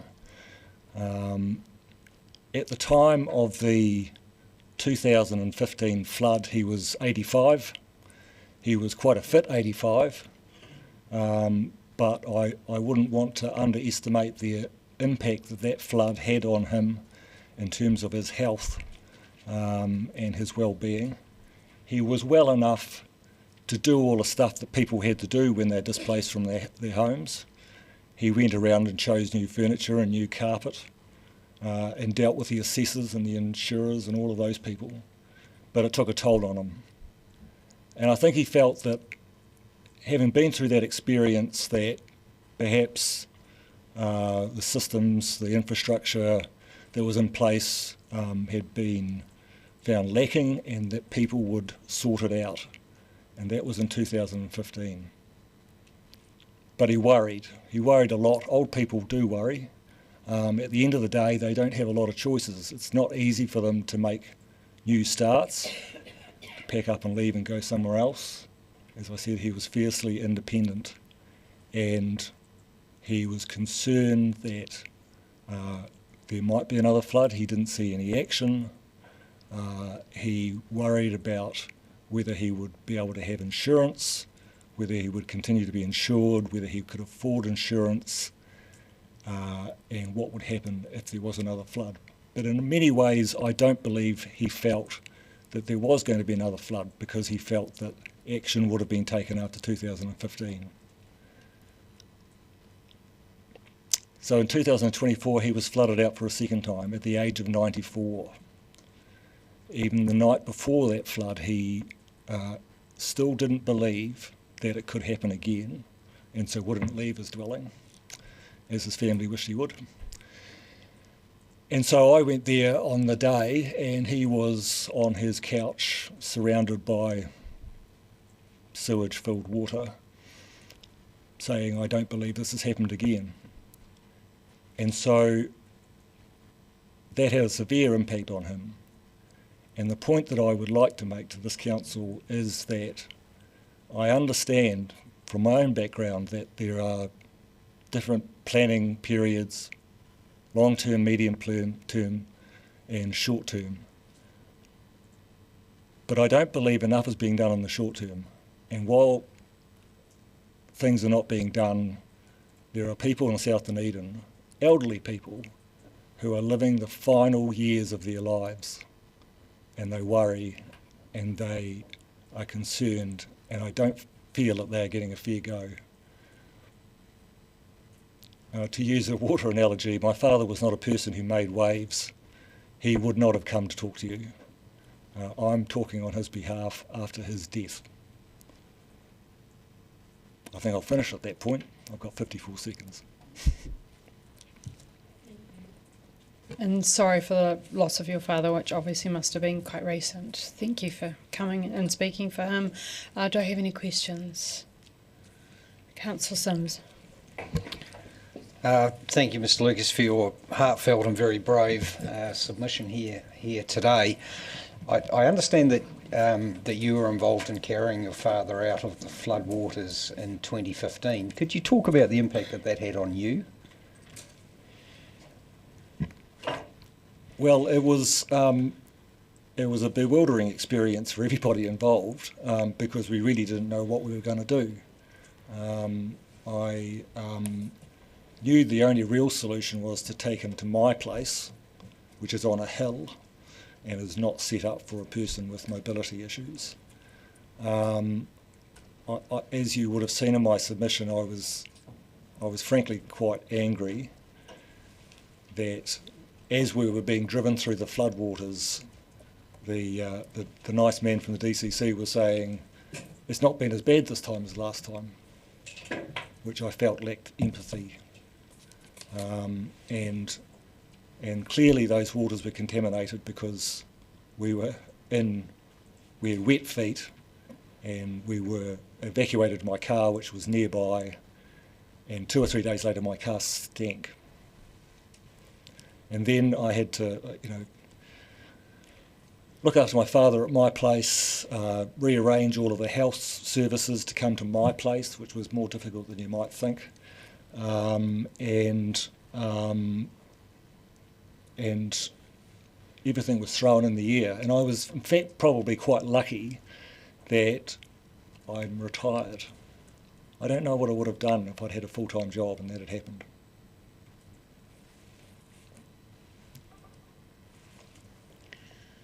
Thank you. There's no other questions, so thank you very much for coming to us. Thank you. Thank you. And I have from Dunedin Host, Kim Hayward, Stu Hayes, Ethel Parks and Leon Chu, who are going to talk about a statement of position on tourism development in Dunedin.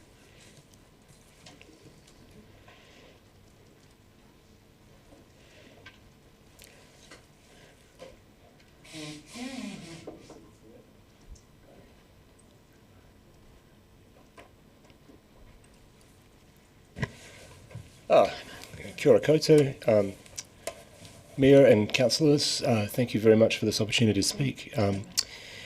I guess we have 5 minutes. Yep, started. Getting the timer started. Got a bit to get to, so apologise, but I'll try and stick to the point. I'm here to basically talk about tourism. My name, first of all, is Kim Hayward. I run a tourism business here, Iconic Tours, in Dunedin, and I'm also the co-chair of Dunedin Host, Ōtepoti Dunedin's largest tourism industry group. And Stu Hayes from the University of Otago is the other co-chair of Dunedin Host, and Ethel Parks with me from City Walks, and another colleague in support, Leon Chu from the Royal Albatross Centre. So basically we're here to advocate for tourism, specifically to advocate for a stronger and more influential role for the visitor sector when it comes to Dunedin's future economic development.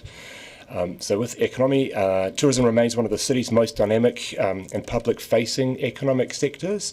It brings new money into the region, it supports small, medium enterprise, it drives vibrancy for the city, which is really so important, and it also underpins significant infrastructure investment, and this is through cruise, cultural assets and accommodation development. Tourism contributes more than $800 million annually to the Dunedin economy, and also around 7% of total employment. And this is through accommodation and food services. And if we look at the additional jobs that are created across tour companies, transport, events, arts and recreation, you can see the economic footprint is really, really big. So in addition to the profound economic benefits, tourism in Dunedin also contributes significantly to the environment by having paying customers come to the many wildlife tour operations that manage conservation reserves. And this in turn contributes to the Department of Conservation, charitable trusts, as well as directly funding ecological restoration and research. And all of this really helps protect our taonga species out here on the coast. So there are three important factors that I want to discuss, specifically relating to economic benefit from tourism. Number one, we need to ensure that we have proper tourism industry representation at the governance level when it comes to economic planning. All right, given the scale and the significance of the Dunedin visitor economy, tourism must have a seat at the decision-making table. As Council considers the future structure of economic development, including the proposed CCO option for Enterprise Dunedin, Dunedin Host supports a governance arrangement that includes tourism representation at the board level. Our visitor sector brings a wealth of industry experience, commercial expertise and networks that can strengthen strategic decision making and also just maximise the economic outcomes for the city. Number two, we need to retain and strengthen destination marketing capacity. So we strongly recommend that the Council prioritise the retention of key staff within Enterprise Dunedin's destination marketing team and also the Eyesight Visitor Centre. Our local tourism businesses, like myself, have worked extremely hard over tough times, just post-pandemic. It's always challenging, but in recent times we've had some significant progress from Dunedin's destination marketing. There's been achievements such as the direct flights to and from the Gold Coast, support for events like the Otago Rally and the George Street Market, and many more. And there's been co-funded marketing initiatives that we've been able to take part in, public supporting the private sector. These are really big milestones for the industry here in Dunedin, and we need this to continue. I must also shout out to Sian Sutton, who's organised industry destination hui's that have been amazing, getting local businesses from across the visitor sector, hospitality, everyone coming together to discuss our future goals, and it's been great. So we need to keep this up, but we must also make sure that the Enterprise Dunedin review process is completed as a matter of urgency. The Eyesight Visitor Centre, the Eyesight also plays a vital role in converting visitor interest into visitor spending. And this is especially evident with its operations at Port Otago on those busy cruise ship days. However, we believe there is a lot more potential for the Eyesight to unlock going forward. And we think that with greater visibility, improved accessibility, a stronger commercial focus, the Eyesight could actually make an even greater contribution throughout the year. Number three, finally, we need to just recognise the support and the value of cruise to Dunedin. Cruise tourism is huge. It's part of the visitor economy, contributes more than $100 million each season. The cruise passengers spend is actually quite large, around $280 per person per day. And that So sorry, I mean to speak. If you could just finish, if you could just finish that sentence, and I'm sure someone will ask you a question about cruise. Councillor Gaylor. I've noticed that there's a lot, hi, thanks, very good presentation. There's a lot more smaller cruise ships coming up the harbour now, right up to Dunedin, and having been a bit of a cruise fan myself, I know that this is a big thing that cruise companies want. They want to be able to come into a city. Do you think there's potential for more of that type of expeditionary cruise ship? You know, they're actually a lot more environmentally friendly as well, those smaller ships coming to Dunedin, and maybe using Dunedin as a jumping off base for Fiordland and the sub-Antarctic? Thank you, Joe. That's a really interesting point, that the smaller expedition ships do indeed come into the city, almost the city centre. The City Council last season put some really amazing wayfinding directional paint on the footpaths, which I think was a really good step, and I think there could be some improvements there as well. But the smaller ships I deal with, the Douglas Mawson was a new one that came in 3 or 4 times. I was lucky enough to get the contract for that transport, and many of the people that were getting on the ship would come 2 nights or 3 nights before and stay at the Scenic and the other hotels, and there was a bunch of them that were also like probably 50% of the 120 passengers, so about 60 would stay 2 or even 3 nights afterwards. So there is that accommodation thing. But the thing is, the majority of our cruise passengers is they don't actually compete with the other forms of tourism. So we get this massive economic activity sort of boost during the middle of the summer without actually, really competing with the hotel capacity that's out there. Environmentally, we do have some concerns, and the cruise ships also are working towards becoming carbon zero.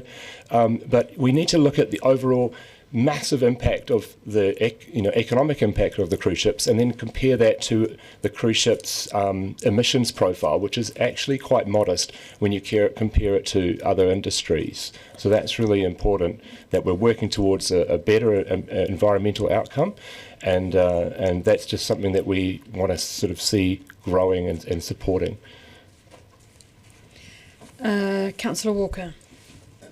Yeah, thank you, Mayor Sophie, and thanks Kim, Stu, Ethel and Leon.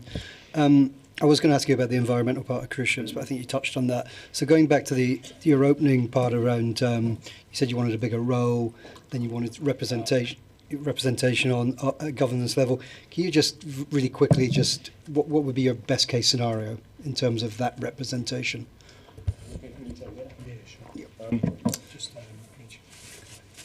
Yeah, true. We've got some real expertise in the local industry, and we feel over the last, decade or so that we haven't really had an opportunity to really sit there at the top of things and discuss and provide that expert advice.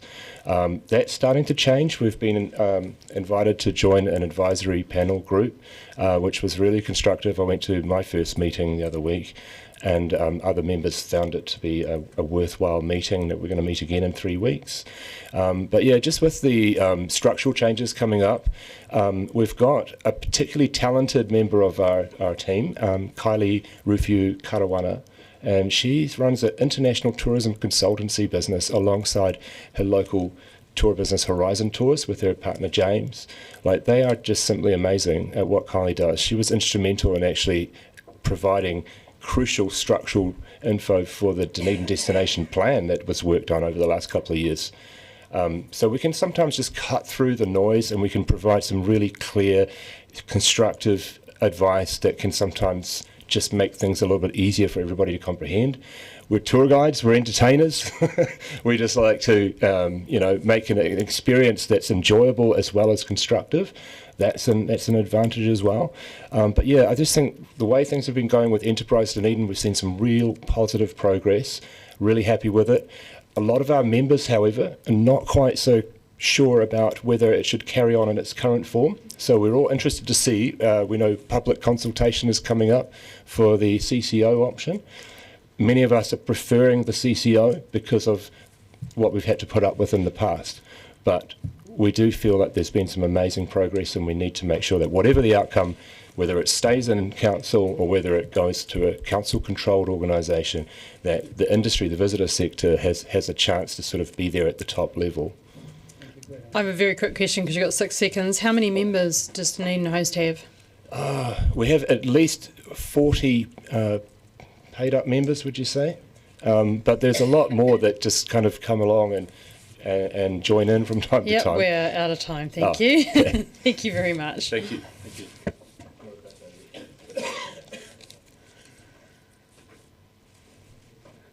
Right, and now I'd like to welcome Rosie Dickey and Mike Hammond from the South Dunedin Community Network, who are going to introduce themselves to us.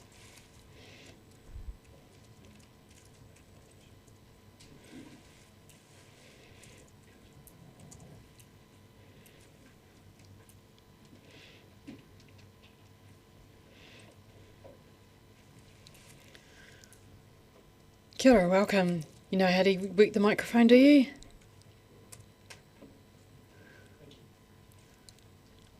Tēnā koutou, tēnā koutou, tēnā koutou katoa. My name's Rose Dickey, and I'm the manager at the South Dunedin Community Network. I'm kind of new, so it was suggested to me that I come and introduce myself to you. But it occurs to me that some of you are also kind of new, and so perhaps I could introduce the South Dunedin Community Network for you. So South Dunedin Community Network arose out of the flooding that we've already heard about from Mr. Lucas this afternoon, and he's given us a wonderful case study of what that flooding did at ground level and underwater level to the people who live in South Dunedin. So people were isolated, they were distressed, in despair, their homes were devastated, and they were angry.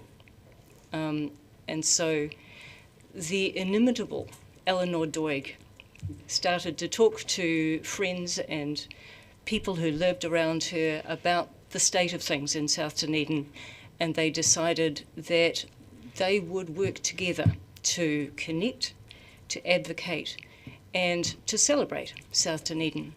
And so a small group was formed with help and support from the councils to address those concerns, the isolation, and to have a connection point for the DCC and the people of South Dunedin, so that we could constructively talk together and work through some things. And I acknowledge Councillor Lofiso, who was in at that very beginning point in those conversations. Since then, the South Dunedin Community Network has worked really closely with South Dunedin Futures, now Climate Adaptation Team. And it's been a privilege, really, to support that work, to provide a platform where South Dunedin residents and community can come and share their concerns, and the council can talk about the plans and the way that things are progressing, and there can be authentic input and dialogue between the people who will be doing the work and the people who need the work done. So thank you for that. I'd like to acknowledge the use of the free space that we've had at Elliott House, courtesy of the DCC. That's been incredibly valuable for us. It's allowed us to support a huge number of local residents and small support groups in our community. More than 40 groups use our community rooms on a regular basis, and that's over 1,000 bookings a year. So those are groups who've said to us, if we didn't have this free space, we couldn't do what we do. It's things like health support, such as arthritis and multiple sclerosis support groups, Alcoholics Anonymous, resilience and recovery groups, but also knitting, church groups. The DWA runs a whole bunch of courses through there. The Ōtepoti baby wearing group, which is a very interesting concept. So those groups are all supporting our community, and they're able to do that because the DCC has given us those spaces for free. So thank you. 2 months ago, the property managers from DCC came and said, well, this building, we really can't stretch it any longer. So you're going to have to find yourself somewhere else to be. And so a space was suggested for us, but it was also recommended that we pursue commercial options, and we're delighted to say that we have arranged to go and share space with Araituru Kokiri Training Centre, which is just across the road, so we'll be shifting with wheelbarrows. And it's going to be a fabulous opportunity to strengthen the relationships that we have with our Māori and Pacifica community. So that is, I'm just so excited about the possibilities that opens up.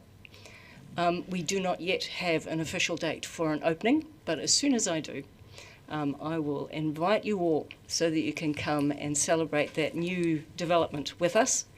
And we'll look forward to seeing you there. Yep. So can I just say, any support we get from the DCC for the shift will be most welcome. Yes, I've got no Happy seconds to take left. questions. That was very well timed, thank you. Councillor Walker. Yeah, thank you, Ms. Sophie, and thank you for the presentation, and welcome Rose, and thanks to the group for its mahi over the years. There's so many things to list.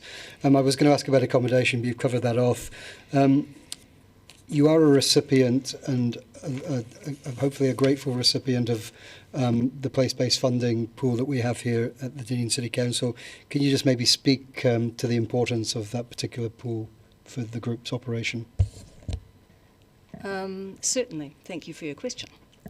The DCC's place-based funding is critical for our ongoing operation, and I think it's safe to say that we deliver very excellent value for money, because, as I said, we have all of those support groups who are working mostly voluntarily, and because we facilitate that, a whole lot of support and wellbeing work is done for South Dunedin residents that would otherwise not happen.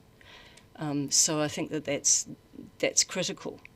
The place-based funding has allowed us to continue the work that we do in advocating and kind of preparing that safe platform for dialogue between the councils and for the residents of South Dunedin. And increasingly it is our delight to celebrate the special character of South Dunedin. I've brought copies of the lowdown because on the back is a handy map of the latest street art that's gone up over the summer. So please feel free to take one of those and go for a wander and enjoy the particularly South Dunedin flavoured street art that we have. And I'd just like to add to the question is that it allows us to walk where we feel like we're not the voice for the community, but we will walk alongside the community. So that funding allows us. That funding allows us to kind of continue to advocate for the community and what's in their best interest. So yes, and I just want to acknowledge that Eleanor Dorr started off the South Dunedin Community Network after the flooding, and I just want to acknowledge her legacy still. Part of what we're trying to achieve, and big shoes to fill, but we're making the most of what we can do. I'm the current chair, so I feel like I had big shoes to step into, but however we're getting there, and we've got a very capable manager now and an admin person, so we really appreciate the DCC support and ongoing funding. Eleanor's watching you. Yes, absolutely. We bear that in mind constantly. Any other questions? Councillor Gaylor. Hello from another life. Just wondering whether or not you guys have a view on the situation with the stormwater in South Dunedin. Okay, I'll just quickly say some words to that. Is that the feedback we've got from the community? There's anger and there's pipes to be fixed. We don't speak for all of the community, but there's also a willingness to work with. There's a lot of talk about green spaces to go with it. That people want to be, walk around South Dunedin and be a place that they feel proud of. Not just known as, hey, never live there because there's lots of flooding. So that is the highlight would be, yes, fix and I don't want to talk to Surrey Street here because that's different to what we're talking about, which is the wider South Dunedin area. And there's certainly a vision for South Dunedin to be safe and people to be happy to live there and not be in damp homes. So do you want to? It's been a long time of planning, as Mr. Lucas alluded to, and his father's despair at being flooded again, and his disbelief at being flooded again. But it is a slow process because it's an incredibly thorough and long-term process in terms of providing not just a fix for the stormwater, but also a fix for the issues that set this problem in motion when we, sealed over a wetland. So there's a lot of very big and complex issues to be dealt with, and so that will take a big and complex solution. And I think that the climate adaptation team has done a great job in addressing all of those concerns. Thank you, Mike and Rose, for your time. Really appreciate seeing you, and thank you for the introduction.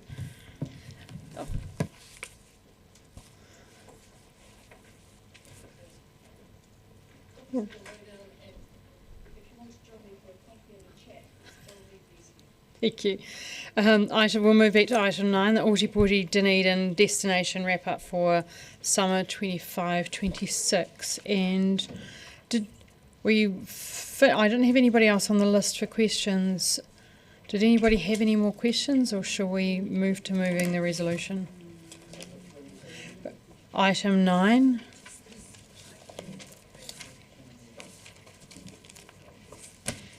In public. Page 47. Okay. If staff could come back to the table, we have some more questions.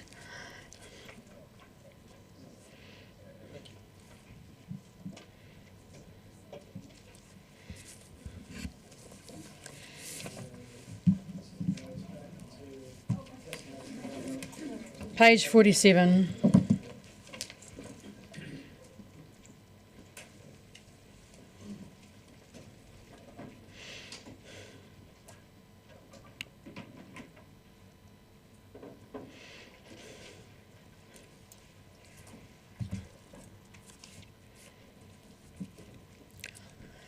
Councillor Gary had a question. Thank you, Your Worship. Tēnā kōrua again.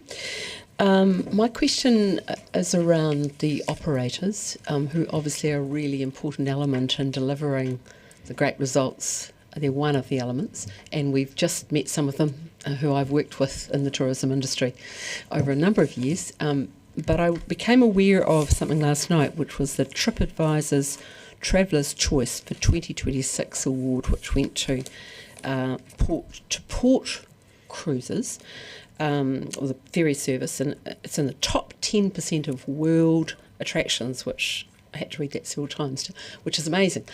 I just wondered if you had any reflections, because it seems to me that the quality of our operators is really important, and I've seen an improvement in customer service over many years and an improvement in the quality of the operators. Would you have any comments around the ecosystem in that regard?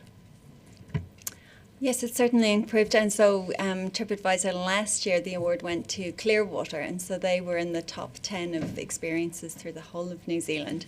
So definitely in that market, there's a bigger market for that higher end, the more authentic visits, and I think that's what we do really well in Dunedin, and that comes out. So definitely people are thinking about the experience that they have. It's something that we have as part of our destination plan around the capability building of our destinations.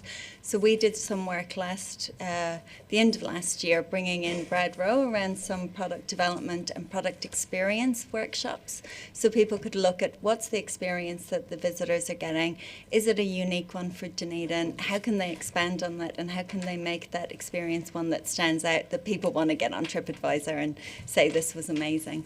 So I don't think that it's necessarily that it has increased, but I think we've got better at asking people to jump on TripAdvisor, and people have become more willing to jump on there and talk about the experiences they have. We've always had genuine, authentic experiences in Dunedin, which really resonate with people. So a follow-up question would be, we did lose a number of operators over COVID, but there are some who have carried on. Is that what you're seeing? Some new companies coming through, some new operators, but we've got a sustained operations from the ones that have been around for a while, like Iconic Tours and so forth. Yes, so we have a number of, the Monarch and some of our operators turned 40 this year. Obviously the Royal Albatross has been around for a long time. And so these are operators that have been around, and they're not those big name ones that you find in other places around the country and around the world. They are Dunedin operators, which is a real key one, and they take pride in being a Dunedin operator, and they lift each other up. So that Dunedin host crew was quite key to be together, but we're looking at what we can do to help new operators come into that space as well. So through our product development work, through our capability for new startups and the support that we give to them, helping them to step into that. So we'll be doing more about trade and getting people trade ready for the international market, and not just waiting for people to turn up. Deputy Mayor Lucas. Thank you. There's no next steps mentioned in the report, so I'm just wondering, this is just a report on the summer campaign, so will there be a wrap-up report and report back against the, I guess did we have the destination plan? I asked the question, there were no KPIs. Yeah, so I'm just kind of where this all fits in and how we get the wrap-up for the year and the next steps for next year. Yes, so this is the wrap-up for the summer. We did a wrap-up of the whole of Enterprise Dunedin, stats and metrics at the end of the year, but particularly about the destination management plan. I'll bring some updates to that too. We have a councillor workshop later on this month, so I'll bring that. We brought some of the action and where we got to on those actions to the Destination Advisory Group, but I'll share that same information with the council at our workshop. Thank you. I will move that the council notes the Ōtepoti Dunedin destination wrap up for summer 25-26 and thank the team for all of their work. It was great to see all of the images from a lot of the marketing work which has been done over the period to lift the profile of the city, and it was great to have Dunedin Host in here earlier. It's been a really challenging situation from them, as you can see from the statistics on page 50. Only 75% of operators have returned to or almost to pre-COVID levels of business. Things are still really tough out there, and I know that a lot of tourism businesses are facing another challenge with the fuel costs. We had operators in here today, 2 of them, their businesses use fuel, and it's going to be really tough for pricing, for getting people in, and also challenges around global conflicts as well, with the few headwinds in the visitor industry. I went to something with Air New Zealand last week, and they were certainly talking about the challenges that the industry faces. So we do need to look after the and work hard for those operators that are part of our city and part of our heritage and our wildlife. And also there's a big conservation, a lot of work that does there, a lot of the tourism operations like the albatross, blue penguins, pukakura. Of course, I'm going to mention Lanark Castle, that all fund conservation activities, so it's really important that visitor market does come back. I spent a little bit of time looking at the visitor statistics because there's some excellent statistics available on. It's still MB, it won't be MB after 1st of July, Ministry of Business, Innovation and Employment, and they have some really great interactive infographics. So we could see that the international spend was up 50%, I think that was for April, which is the last month that they had available. Some of the stats that I didn't have time to get into was around visitor nights, because what we are really trying to do is increase length of stay, the number of visitor nights, also to spread out the business from the peak. So the peak in February, the peak was occupational. Statistics were over 80% of all of the accommodation was full, so that's all of our hotels, motels, camping grounds, etc. And then in March it went to around 70%, so you can see there are peaks and troughs. So if you actually look at the graphs, then you can see where the challenges are, which is in the off-season, especially around things like the July school holidays had a good bit of a peak. But it's very interesting when we're thinking about how we invest in tourism and where and when we are marketing, about what are those peaks and troughs, and also to be very conscious of our competition. It was good to see that the airport numbers are coming up again, which is important. We haven't quite hit the million mark, I think, from memory, and also interesting to see where our market share is compared to basically our competitors. I think you will have all seen in the news about the lovely Queenstown and how some of those big name tourism destinations are actually performing above their pre-COVID levels. We've heard that the American market is coming back, which is fantastic, and in New Zealand have put some flights in there as well. We must give a shout out also to the airport team for the direct flights from the Gold Coast as well. I know a lot of work goes into that, and they're also looking further afield. So I just want to say thank you to the team. Great to see so many events going. Great to see the stats trending upwards as well. Councillor Gareth, saw you had your hand up. Thank you, Worship. And I want to start by complimenting our Enterprise Dunedin staff. What a great report with lots of good news. And yes, there are still challenges in there for our operators, but this report spoke to the points of difference of our city for our visitors.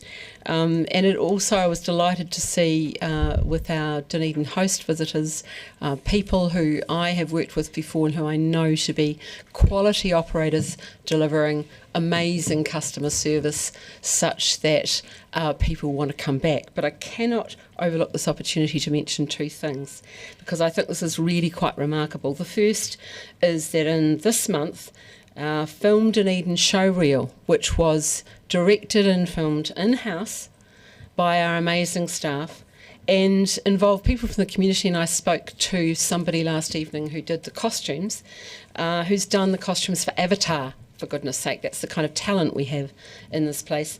And that showreel is a finalist in the US International Awards in LA in the category of Best City Promotion. And it is the only New Zealand entry. So that is extraordinary, as is the fact that Tahura was one of the top 5 finalists in the International Exhibition of the Year category in the 2026 Museum and Heritage Awards, which I am told on good authority are the Oscars of the museum world. How amazing is that? So we have these globally world-class global attractions, and we can be really proud of that, and we can be proud of the results that are detailed in this report. Anyone else? Just in my right of reply, I just remembered that the New Zealand Tourism Awards are on, so I just want to give a shout out to, we haven't had Dunedin operators enter or become finalists for quite a long time. I know it's a lot of work, and I would like to see us support our local tourism operators to enter those awards, which would be fabulous. That said, I will put the motion. All those in favour say aye. Against? Abstentions? That is carried. So now we will move on to the Festival and Events Plan Wrap-Up, Year 1, with Mr Mike Costello, Ms Teresa Fogarty and Mr Dan Hendra to speak to the report.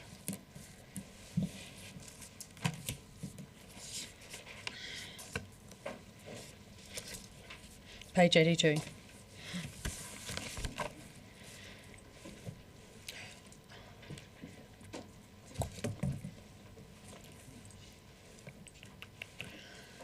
Do you have any opening comments? Yes, very quickly, thank you.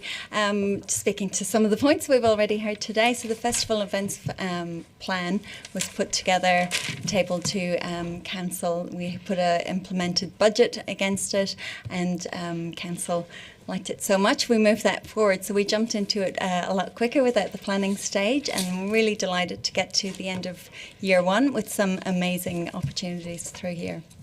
So bringing it through into our destination team, we had the opportunity to look across the events and to look strategically at them. So looking at the community events that add vibrancy and something for our community to enjoy and to celebrate in the city.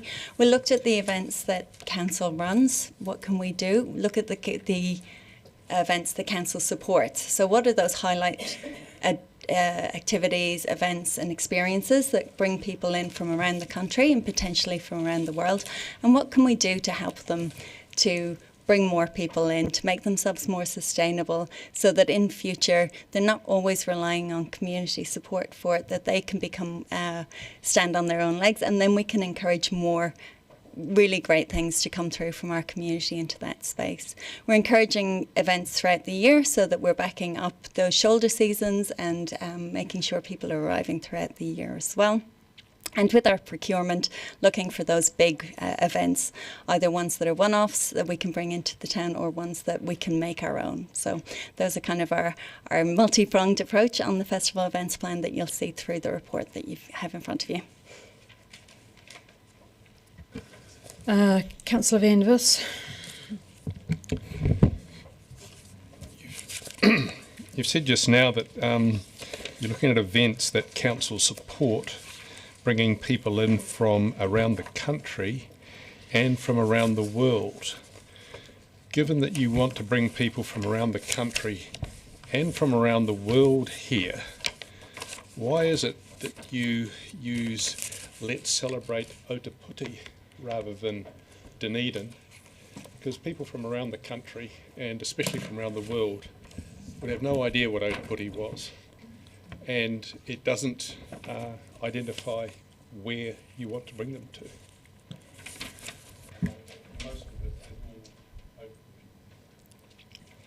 So this is a report for council as a wrap-up to report on the activity that's come through, so not something that we'll be using outside the city to attract events through the work that we have, but point noted, we can do Ōtepoti Dunedin on future reports coming too. Okay, I'm pleased to hear you're not going to use this as national or international advertising, but why would you use Ōtepoti here as well? I think because Councillor Vandervis, I'll get this because it is a recognised name, and I think the staff are going to take on board to use Ōtepoti Dunedin, so to avoid confusion. Councillor Hall, you have a question? As this plan matures, can we keep seeing the return on investments being broken down a little bit more so we can get an idea of what events are doing the strongest for the economy? Would that be doable? Yes, so as part of the funding that came through on it, we have funding to evaluate. So this year we've done 5 of our big city events. We've evaluated them really clearly. So we have a really clear return on investment for those ones, who's coming in, where they've come from, how long they're spending in the city. So it's quite a budget to get through, so we can't do all of our events all at once. So we are staggering that to where we think it'll help us benchmark, and then we can look back at it so we have a better idea. I'd just like to add that with this evaluation that is comprehensive, and it's the first time we have managed to get that across the line. It's industry best practice that is used at a majority of the councils across the country. With the evaluation, it's recommended that they evaluated generally every about 3 years with assumptions made in between, because there is a cost to that. And so that's what we're aiming to achieve, is do a block every year, and then in theory go back every third. Thank you so much. These reports are great. Can I just follow up on that? Because on the 30th of July last year we had the implementation plan, so we had the plan which came to council, and there was goal 1 implementation, and then how we will measure success. So there's a column there which talks about increase in visitor numbers, increase in major events, and there's dozens, I suppose, of success measures. So I'm just wondering about the timing of this report, given that the 25-26 year hasn't finished, and the reporting on the actual success measures. They don't, given Councillor Hall's question, they don't necessarily seem to be aligned. There's a huge table here, and I just wonder about the reporting back on the table for the implementation plan.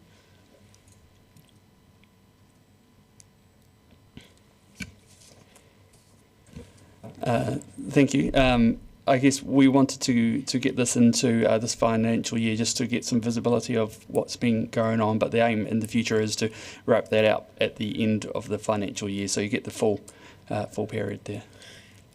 Thank you, because we've obviously got some measures that we're investing against. And then the other measure was the ROS survey results, and I've just been trying to find the most recent one, so we got delivered, because that's the residents' opinion of satisfaction with events, and I wonder if there'd been any movement on that. I believe there has been a slight variation off the top of my head. I haven't seen it since last year. Okay. Yep. Thank you. And now I've got, sorry, there's a few hands up. I'll go Chambers, Treadwell, Lucas. Walker. Yeah, thanks. Those return on investments, the figures 1.35, 1.42, how do those rate with similar events in similar cities? Sorry, Councillor Gary, I'll put you at the top of this. I missed you. Unfortunately, we can't. We don't have that data to compare to other cities. I would have to have a look into the detail behind the implementation plan to get back to you, but I can do that. Councillor Gary, sorry, I missed you. Thank you, Bishop, no problem. First of all, thank you for using Ōtepoti, which I believe reflects our commitment to mana whenua. I enjoyed the report, thank you, and I wanted to ask if you've got any exciting news or updates around the 2028 total solar eclipse, because that's exceptionally exciting. Yes, so we've put together a governance group, so we have a number of key pillars that we're working towards and making sure that's really inclusive pillars across the city, across academics, across ages. So we've been working with MB and other ministries on a bid for hopefully some funding to make sure that that is the best it can be. So we're pitching this as a very time-bound, place-bound global event. It's once in, not in a generation, but in many generations. And when will we know the result of the bid? So we've just submitted the first phase of the bid just this week, which has taken considerable work over the last 18 months or so. From there, we're hoping that it will be accepted into the second phase, which takes 4 to 6 months, working quite closely with MB most weeks to work through that. Thank you for your mahi on that. Councillor Treadwell. Tēnā koe, Your Worship, and tēnā koutou. I just had a question around the Events Made Easy portion, which is 18 on the presentation or page 104 of our slides. And I really like the look of the plan on a page sort of aspect to this, and I think it's a wonderful idea to make this more streamlined, both how we deal with it internally and externally. My question is just, could you give some examples of the other practical resources you're thinking of? Just speaks to practical resources and internal checklists in the presentation. Sure. So do you mean this example specifically, or just Sorry, other examples, yeah.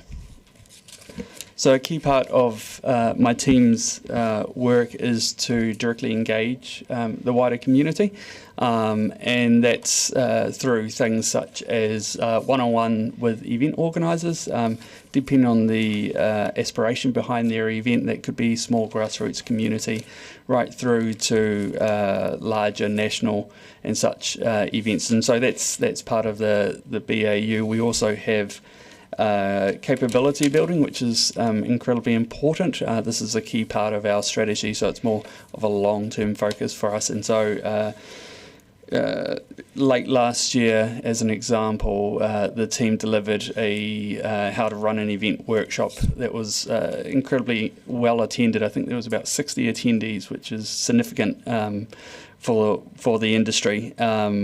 Incredibly well attended. From there, we went on to do one that was focused on youth with the Youth Council. So that had about 20 attendees, I believe. And we've also achieved one actually with Chris Simpson over there around event sustainability, looking at diversifying revenue streams and becoming more financially sustainable. We're currently in the process of working with the Institute of Directors around governance and best industry practice there, because we understand that there's some needs some clarity in the industry. So a range of different levers that we pull strategically here. Appreciate that. Thank you for the clarification. Councillor Lucas. Thank you. 3 questions, 2 are follow-up ones. So one is a follow-up from Mayor Sophie's. So am I right from your answers that there will be a report back, and that will of the whole year, and also include against the budget for each event and how things went, because it's not in here how the budget was broken? Yes, we'll report to all of those things.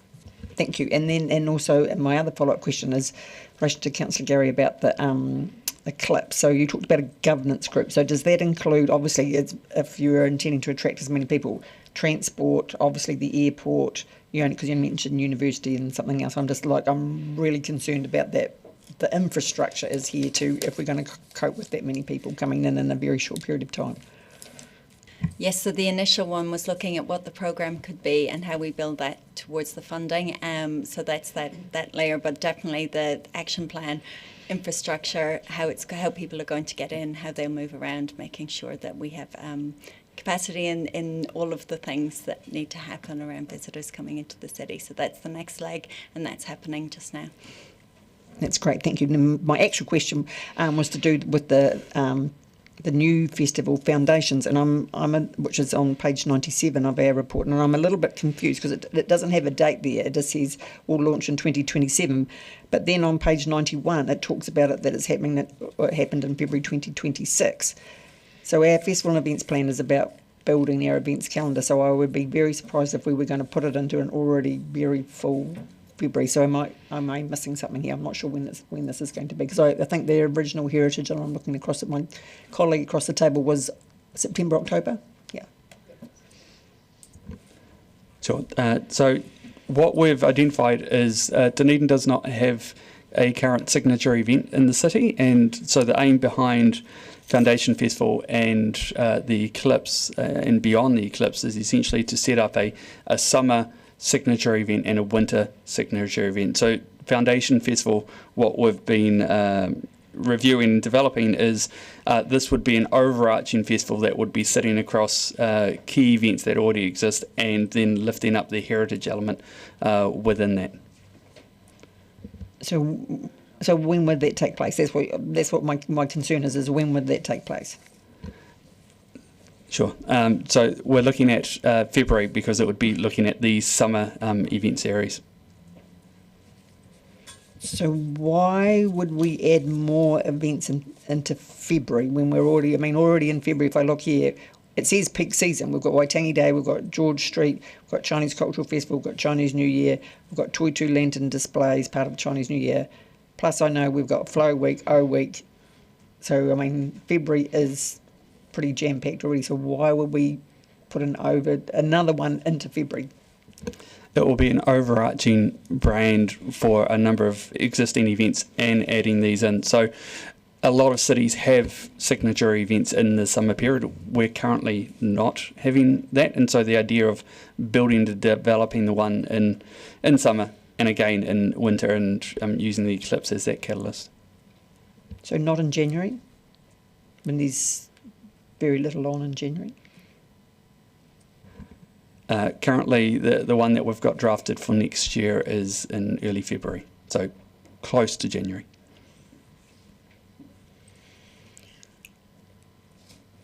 I just want to follow up with the governance group. Deputy Mayor Lucas asked a question about that, and I would expect papers to set up governance groups to come back to council. So is there a paper coming back to council for that? I think I misspoke by calling it a governance group. It was a group of people brought together as a think tank to how we start that process. Thank you. Councillor Walker, then Councillor Gaylor. There was better clips and they've been Thank you, Councillor Gaylor. Hi, thanks. Good report. Good, interesting reading. And I wonder whether or not there is ever any survey done off the back of these events of people that attend them, of what they think about the city when they're here. I often worry about that we promote our heritage as being an important tourist asset, and yet we all know that there is a significant problem of demolition by neglect and the like. So sort of looking for some outside perspectives on that. I guess at council-led events, at the larger ones at least, we do surveys. We don't open it as broad as what you suggested. It's generally focused on, what is the value of this event? Are you enjoying it? Are you local? Are you from out of town? It doesn't really delve into brand pillars and such. Do you think there could be some value in a bit of a warts and all type of survey where we get some really strong feedback from groups of people? We can see some trends where our weaknesses are, because quite often I feel that we need to have all arms of the council pointing in the same direction when it comes to our visitor industry. So there could be aspects that the council can assist with where we can improve their experience, but they're outside your field of control. We could look to include some aspects. I guess the key with surveys is we try and keep them short and snappy, because of the nature of surveys is it's optional and you don't want to stand there for 10 minutes doing them. But we could definitely look to review those current surveys. I think I'll phrase it as a question, but was there pre the destination management plan, was there some perceptions work done around the city? And does it sit on the website? I'm sorry I have to ask it like that, but I think the answer might be yes. So I think the answer is yes to that. Sorry, Joe, that I had to ask it in such a roundabout way. There has been research done, which probably needs to be updated. Councillor Fiso. Tēnā koe, Your Worship, tēnā koutou. As to your think tank group, what mana whenua interests are represented there?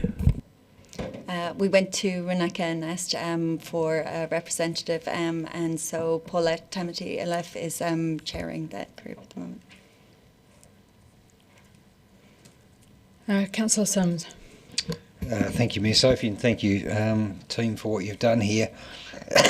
Sorry, my question, and it might be a bit of a broad, sort of hairy question, but the council has an events attraction fund, which appears to be under the control of DVML.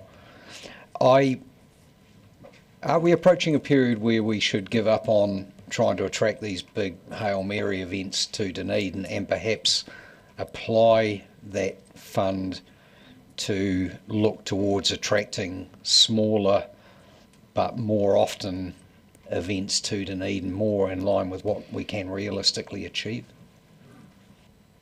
I think that is probably more of a council decision than a staff question, I think. Yep.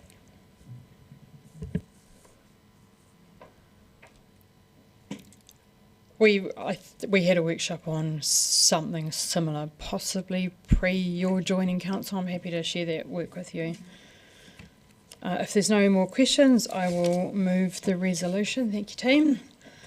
That the council notes the festival and events plan wrap up the year 1 report.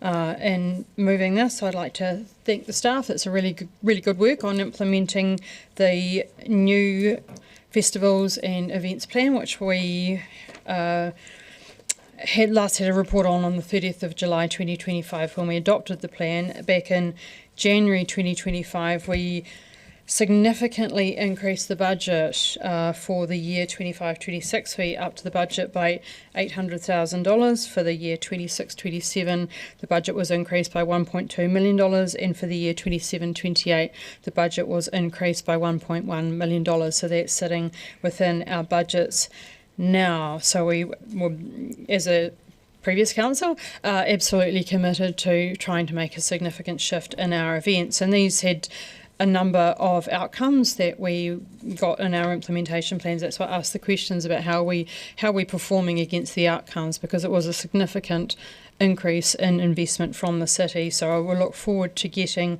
some more information on those performance indicators, which were around things like increase in visitor numbers, increase in number of major events, bidding and resource pack developed, scope and research completed with 2 potential partners, number of key events promoted, assessment tool procured. So there was 100% of council-funded regional events use measurements tool. Councillor Gaylor, you'll probably be pleased to hear that as well.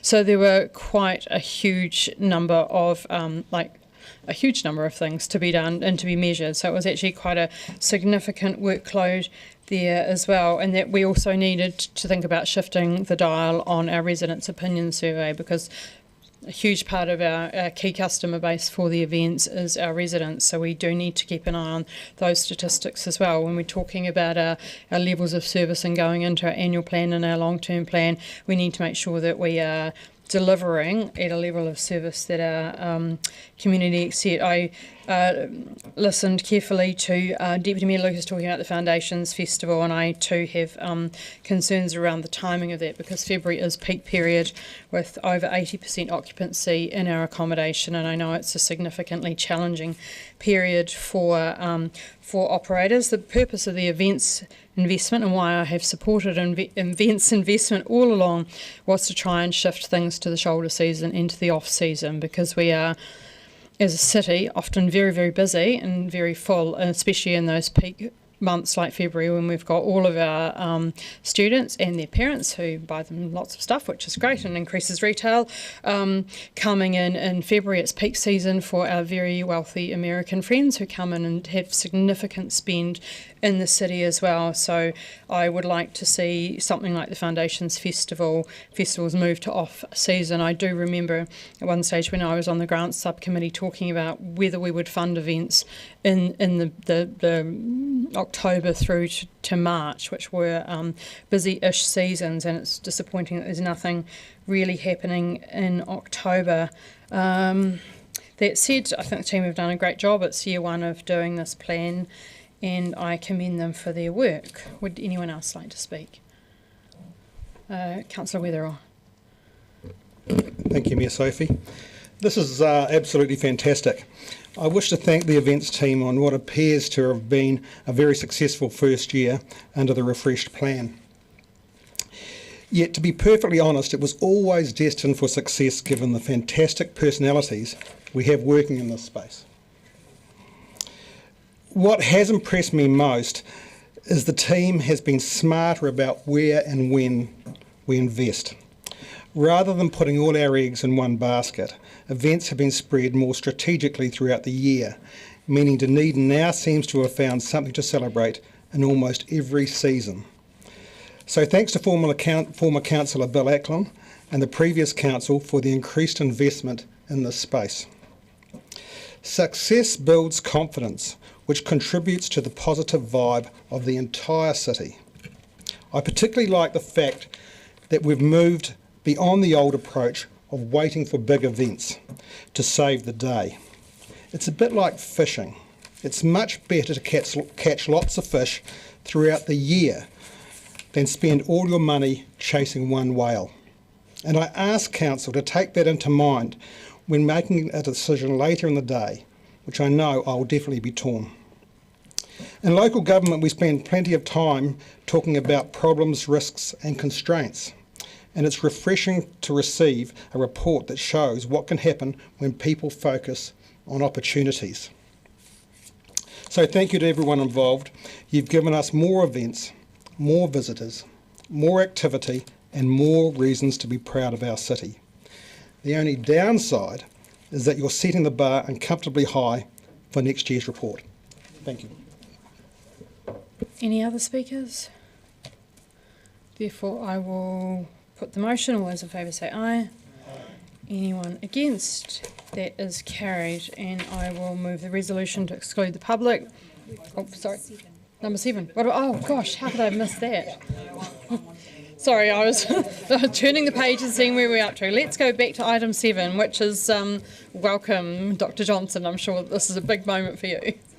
Sorry, I'll just move all my agenda back to the beginning. Oops.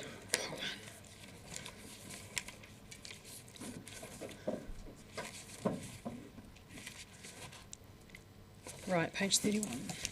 Sorry, excuse me, I'm going backwards and forwards. Welcome to the table. Does anyone have any questions of the team? Councillor Sims and Councillor Gary. Oh, do you have any opening comments? Maybe your smile said it all. Kia ora, Mayor Sophie, and thank you, Councillor Sims. Yes, if I may, please.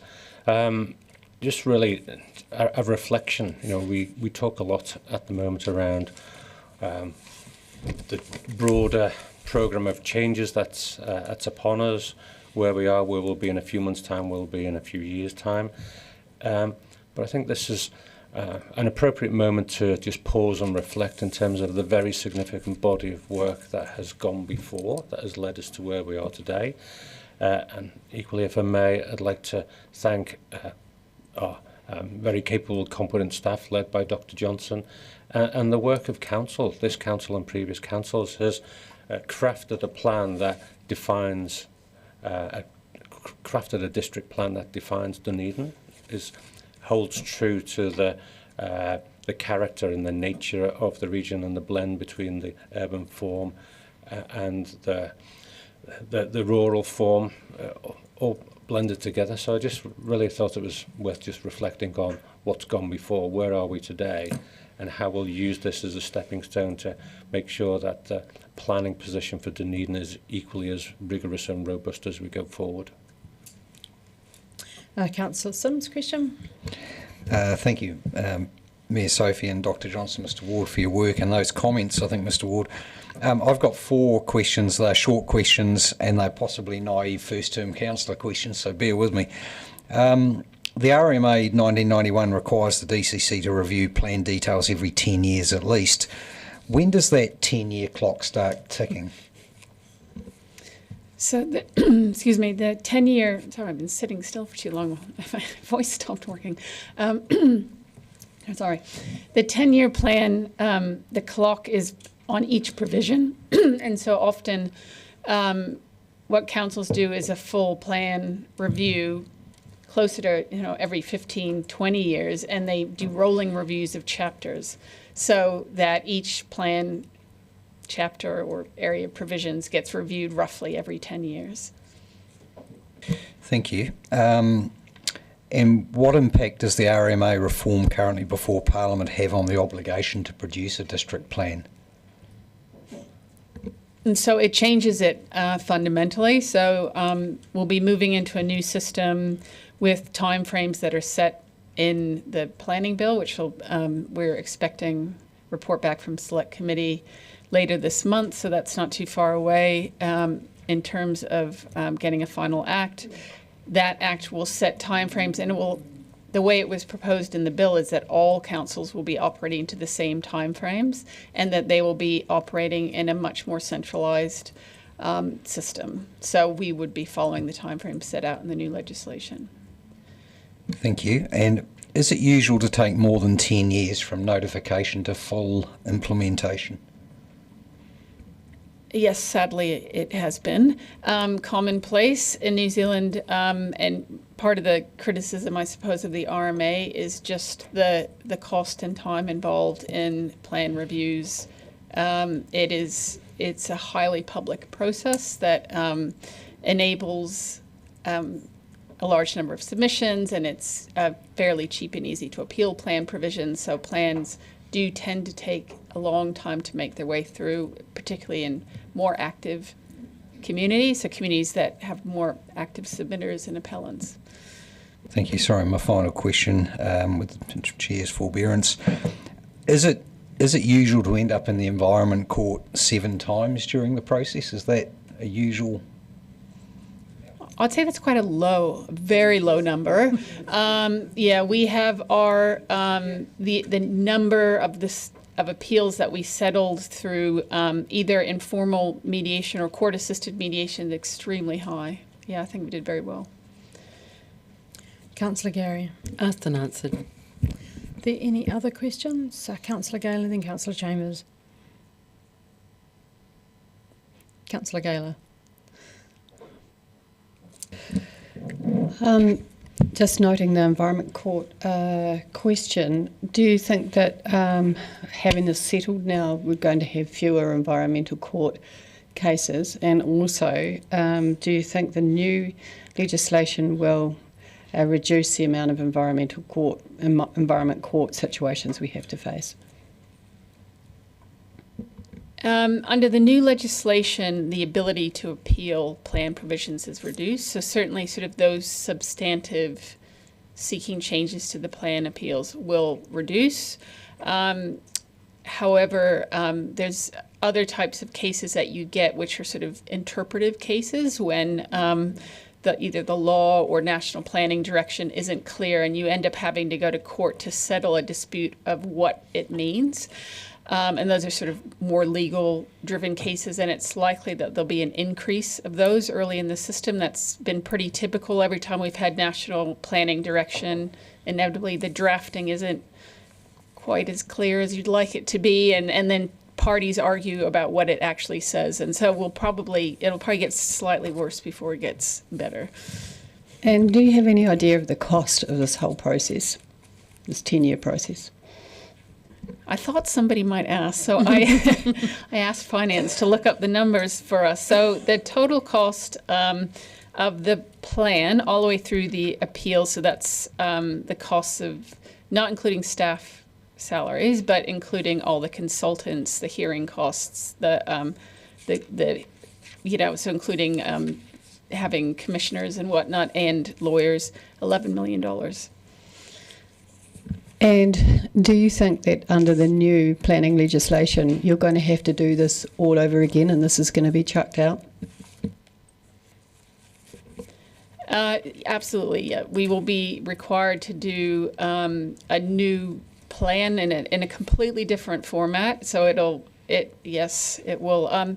Well, I should say we'll have to do a new plan, but I do think the foundational thinking is still relevant. So, I mean, all the work that we've done to identify where certain zones should be and analysis of kind of appropriate land use is still valid, and it's likely that that will carry through. It's just that the rule framework that applies to those places will be different and will be dictated to us centrally. So a lot of the work is still applicable and still useful. It's just it won't look the same. Having just finished that, are you dreading that? Oh, I don't think that. opinion question. However, I think that there will be many RMA lawyers who might be a bit excited about it.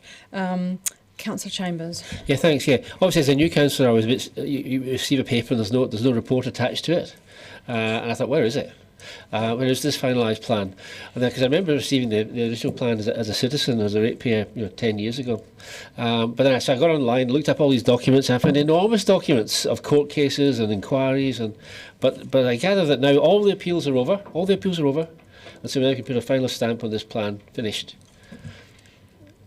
What happens if next week somebody comes in, or a developer comes into you next week and says there's a bit of land out Mosgiel that's designated as rural, I want to change it to residential? So there is the ability to do private plan changes under the RMA. So, however, council-initiated plan changes are stopped, except for a few exceptions, to do with certain categories of plan changes.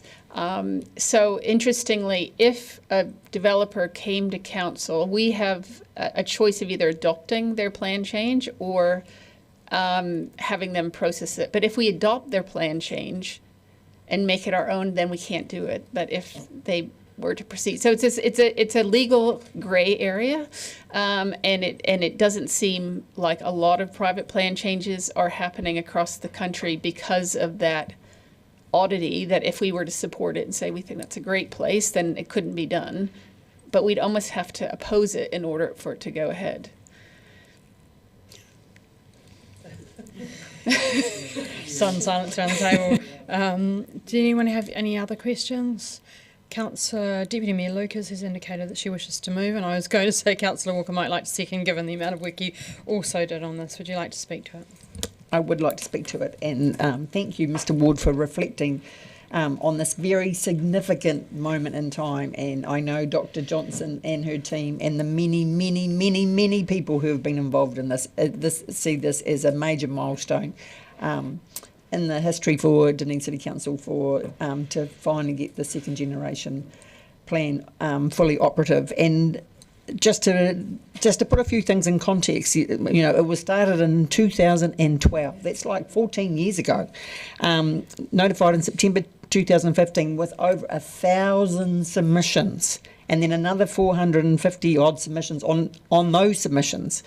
There were 35 public hearings, of which there were 770 speakers. And I know Councillor Walker, who was involved in this, is going to talk to this.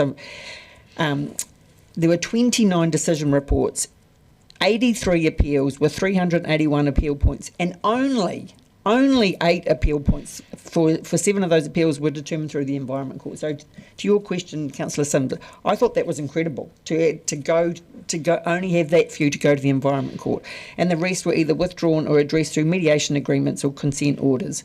There's been 2 variations, and it became partly operative in August 2024. And so on the 17th of June, all the rules in the 2GP and Variation 2 will be now resolved and will become fully operative.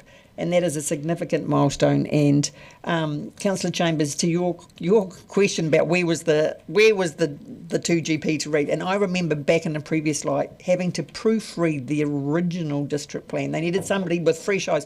It took more than days to go through and to properly read it. And understand it. It's a huge document, and so to attach it and expect all of the councillors to read it, you'd still be reading it to actually get to that point. And I just would like to thank the staff for the huge work. I know there's been huge work, and I know when I received the email a few weeks ago to say it's it's all, you know, it's all operative. I know there was a big relief behind that email to send that, and in the little bit of time that I've been involved in this planning world, to see how expert our staff are and our consultants that we operate with, and to know that at the heart of it all, that everybody wants the best for Dunedin City, and that's what this plan is for the future of Dunedin City, and whatever's happening with the future legislation and the new spatial plans. At the heart of it is that we want a city that we can all love to live here, and allow the city to grow, and be a thriving economy. And I know that's the fundamental purpose for this. And I know Councillor Walker will talk to the huge involvement and probably the personal toll it took to be involved in the process. But thank you. Councillor Walker. No, I probably won't actually, although I was going to ask Dr. Johnson, is this actually really happening? I sort of read it and went, this can't be possible. And I think those of us who are, and I wasn't involved in that, I was involved in Variation 2, which was probably a slightly easier process. So I do remember in the early days, and correct me if I'm wrong, I remember, because it would have been Councillor McTavish, Councillor Hawkins, Benson Pope, and they used to come in with piles of paper in the room where I think Arotoy is now, down there, and you could see after weeks they were worn out. And yeah, but anyway, as a current RMA commissioner, it will be weird for a while reading in any report that it's fully operative rather than the partially operative plan, which has just been normal, for so long. But I think it's more important that I just spend the short time thanking people, and I think we shouldn't forget residents. Actually, they were a big part of inputting into this process, and it was many of them, and there were also many community groups who were part of this process. Manawhenua, of course, were a key part. Submitters, hearing participants.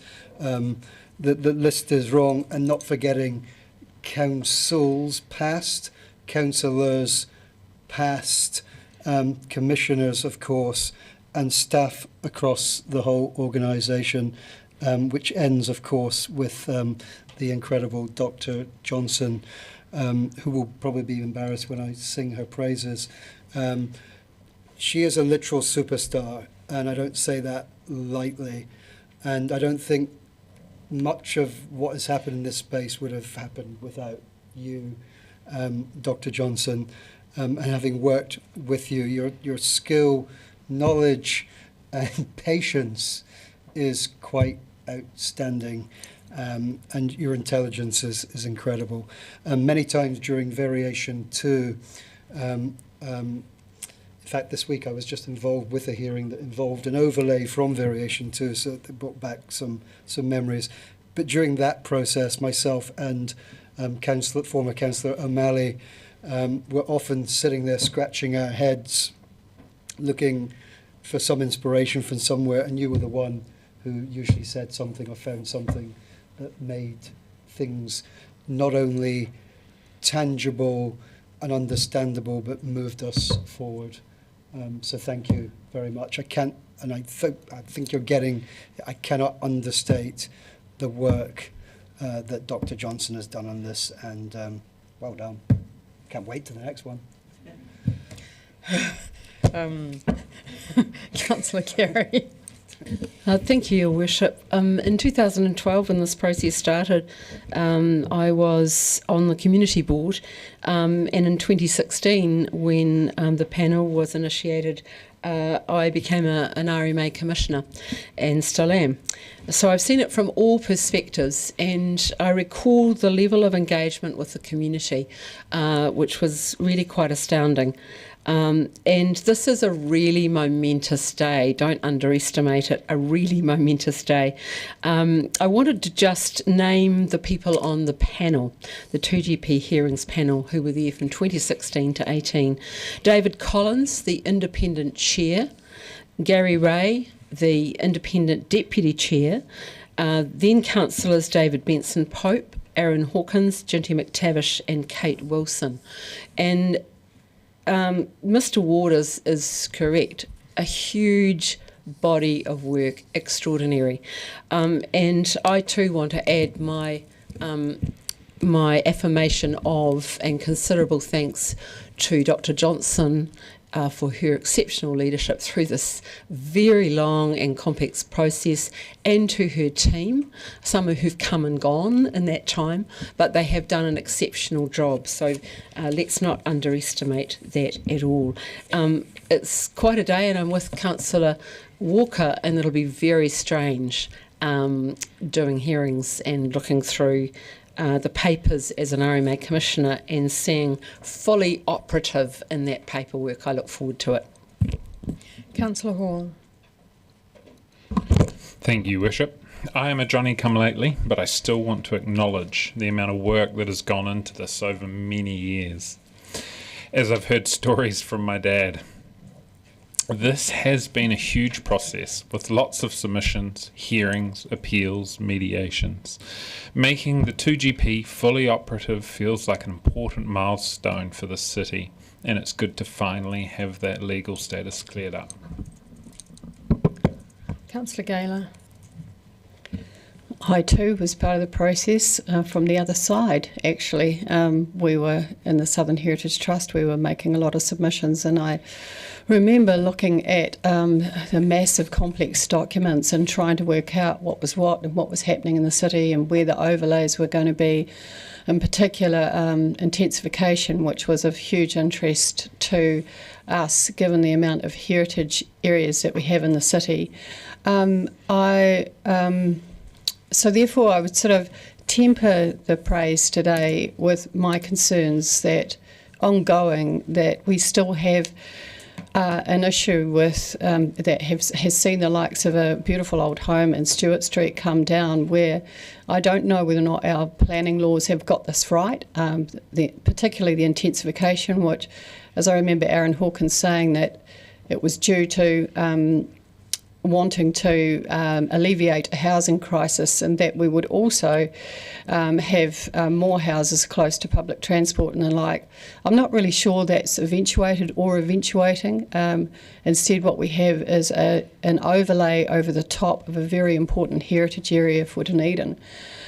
So I'm actually quite hopeful that the new legislation will give an opportunity to review that type of planning, which a lot of Dunedin people are concerned about as they see some of our beautiful heritage buildings come down, and also the notification issues that we have where the public are not being notified of these. And in general, the heritage provisions around heritage precincts and the like, and the number that we have and how far they should stretch to. I still think there's a lot of work that needs to be done in that area.